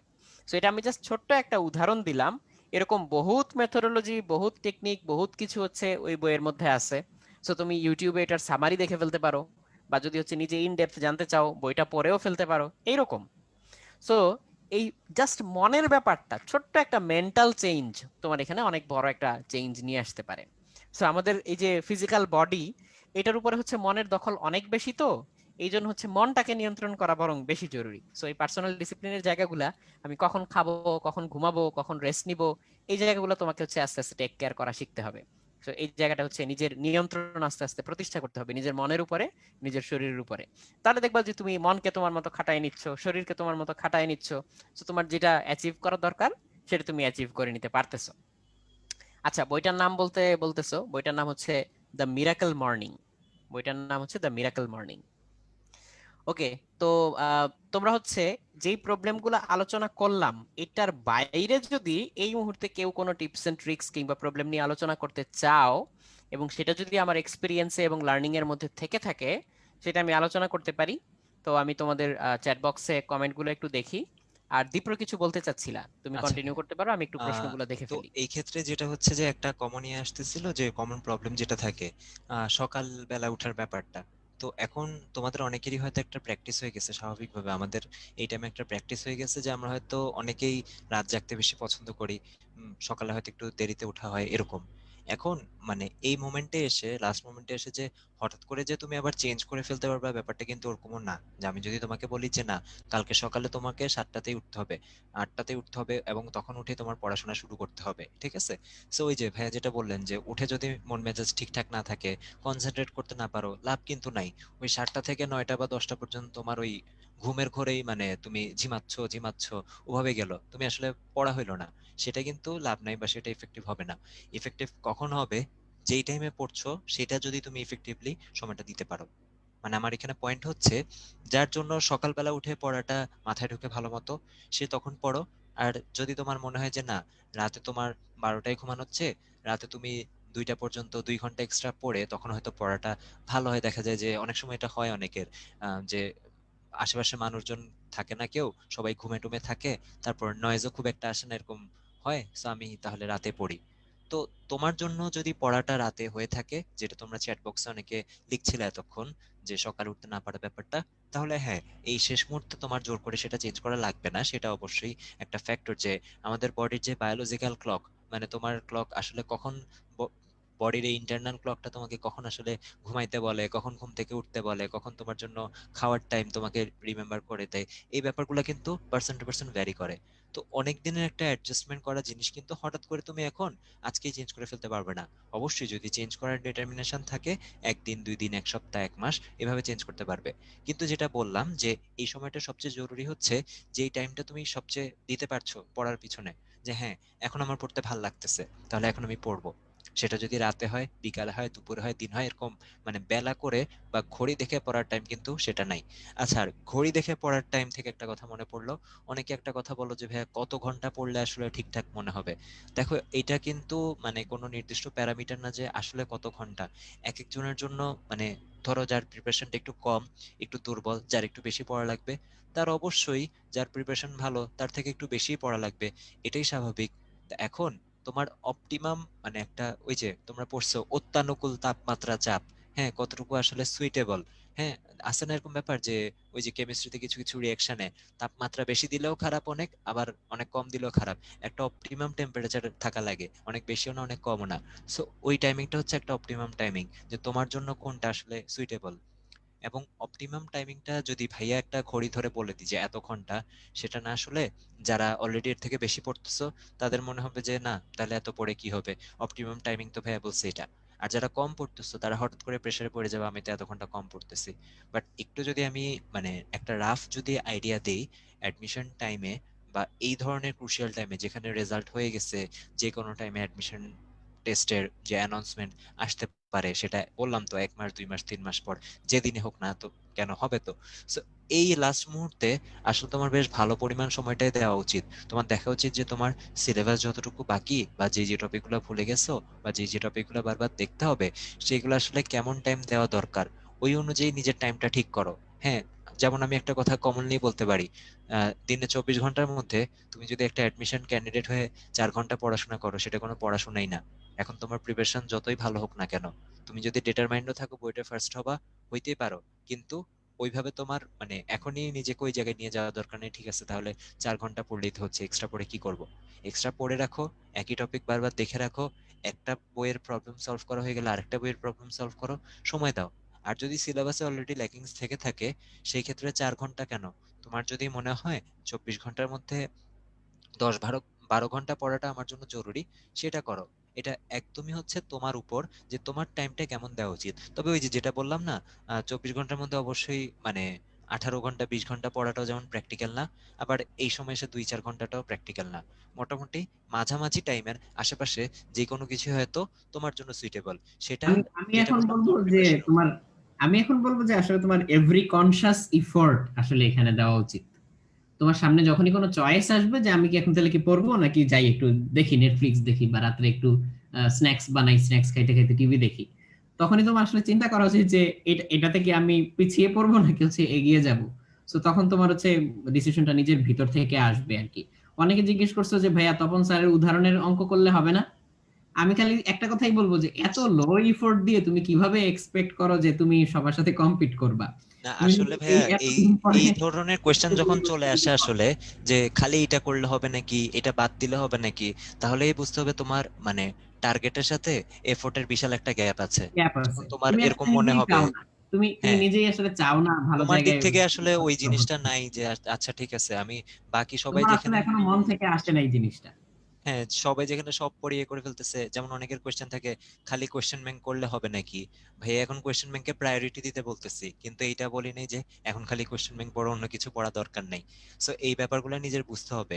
স্বাভাবিক সব এগুলো কোয়েশ্চেন যে নর্মালি পুরানো যেগুলো আমরা কোয়েশ্চেন থেকে বলতাম তা তো না। সেগুলো, জি হ্যাঁ ভাইয়া। হ্যাঁ হ্যাঁ, মানে নর্মালি যেগুলো আমরা বলতাম সেগুলো সব এই বছরের জন্য অ্যাপ্লিকেবল না কেন? কারণ এই বছর সিচুয়েশনটা কমপ্লিটলি ডিফারেন্ট, তুমি জানো। এত সময় তো আর কোনো অ্যাডমিশন ব্যাচ পায় নাই, কাজে তোমাকে কেন আমি বলবো যে এই টপিক ওই টপিক বাদ দিয়ে পড়ো? ওইখান থেকেও তো প্রশ্ন আসতে পারে, সেটা কেউ না কেউ তো পড়ে ফেলছে। সো লেজিট প্রশ্ন করলে তো আমাকে উত্তর দিতে হবে। তো তখন আমার আমরা এটা আজকে বলার সুযোগ আসলে, তো নাই যে হ্যাঁ কোয়েশ্চেন হ্যাঁ, ব্যাংকে এটা ছিল না কেন দিছে, বইতে তো রাইট, ছিল তোমার, সো অবভিয়াসলি আসতেই পারে।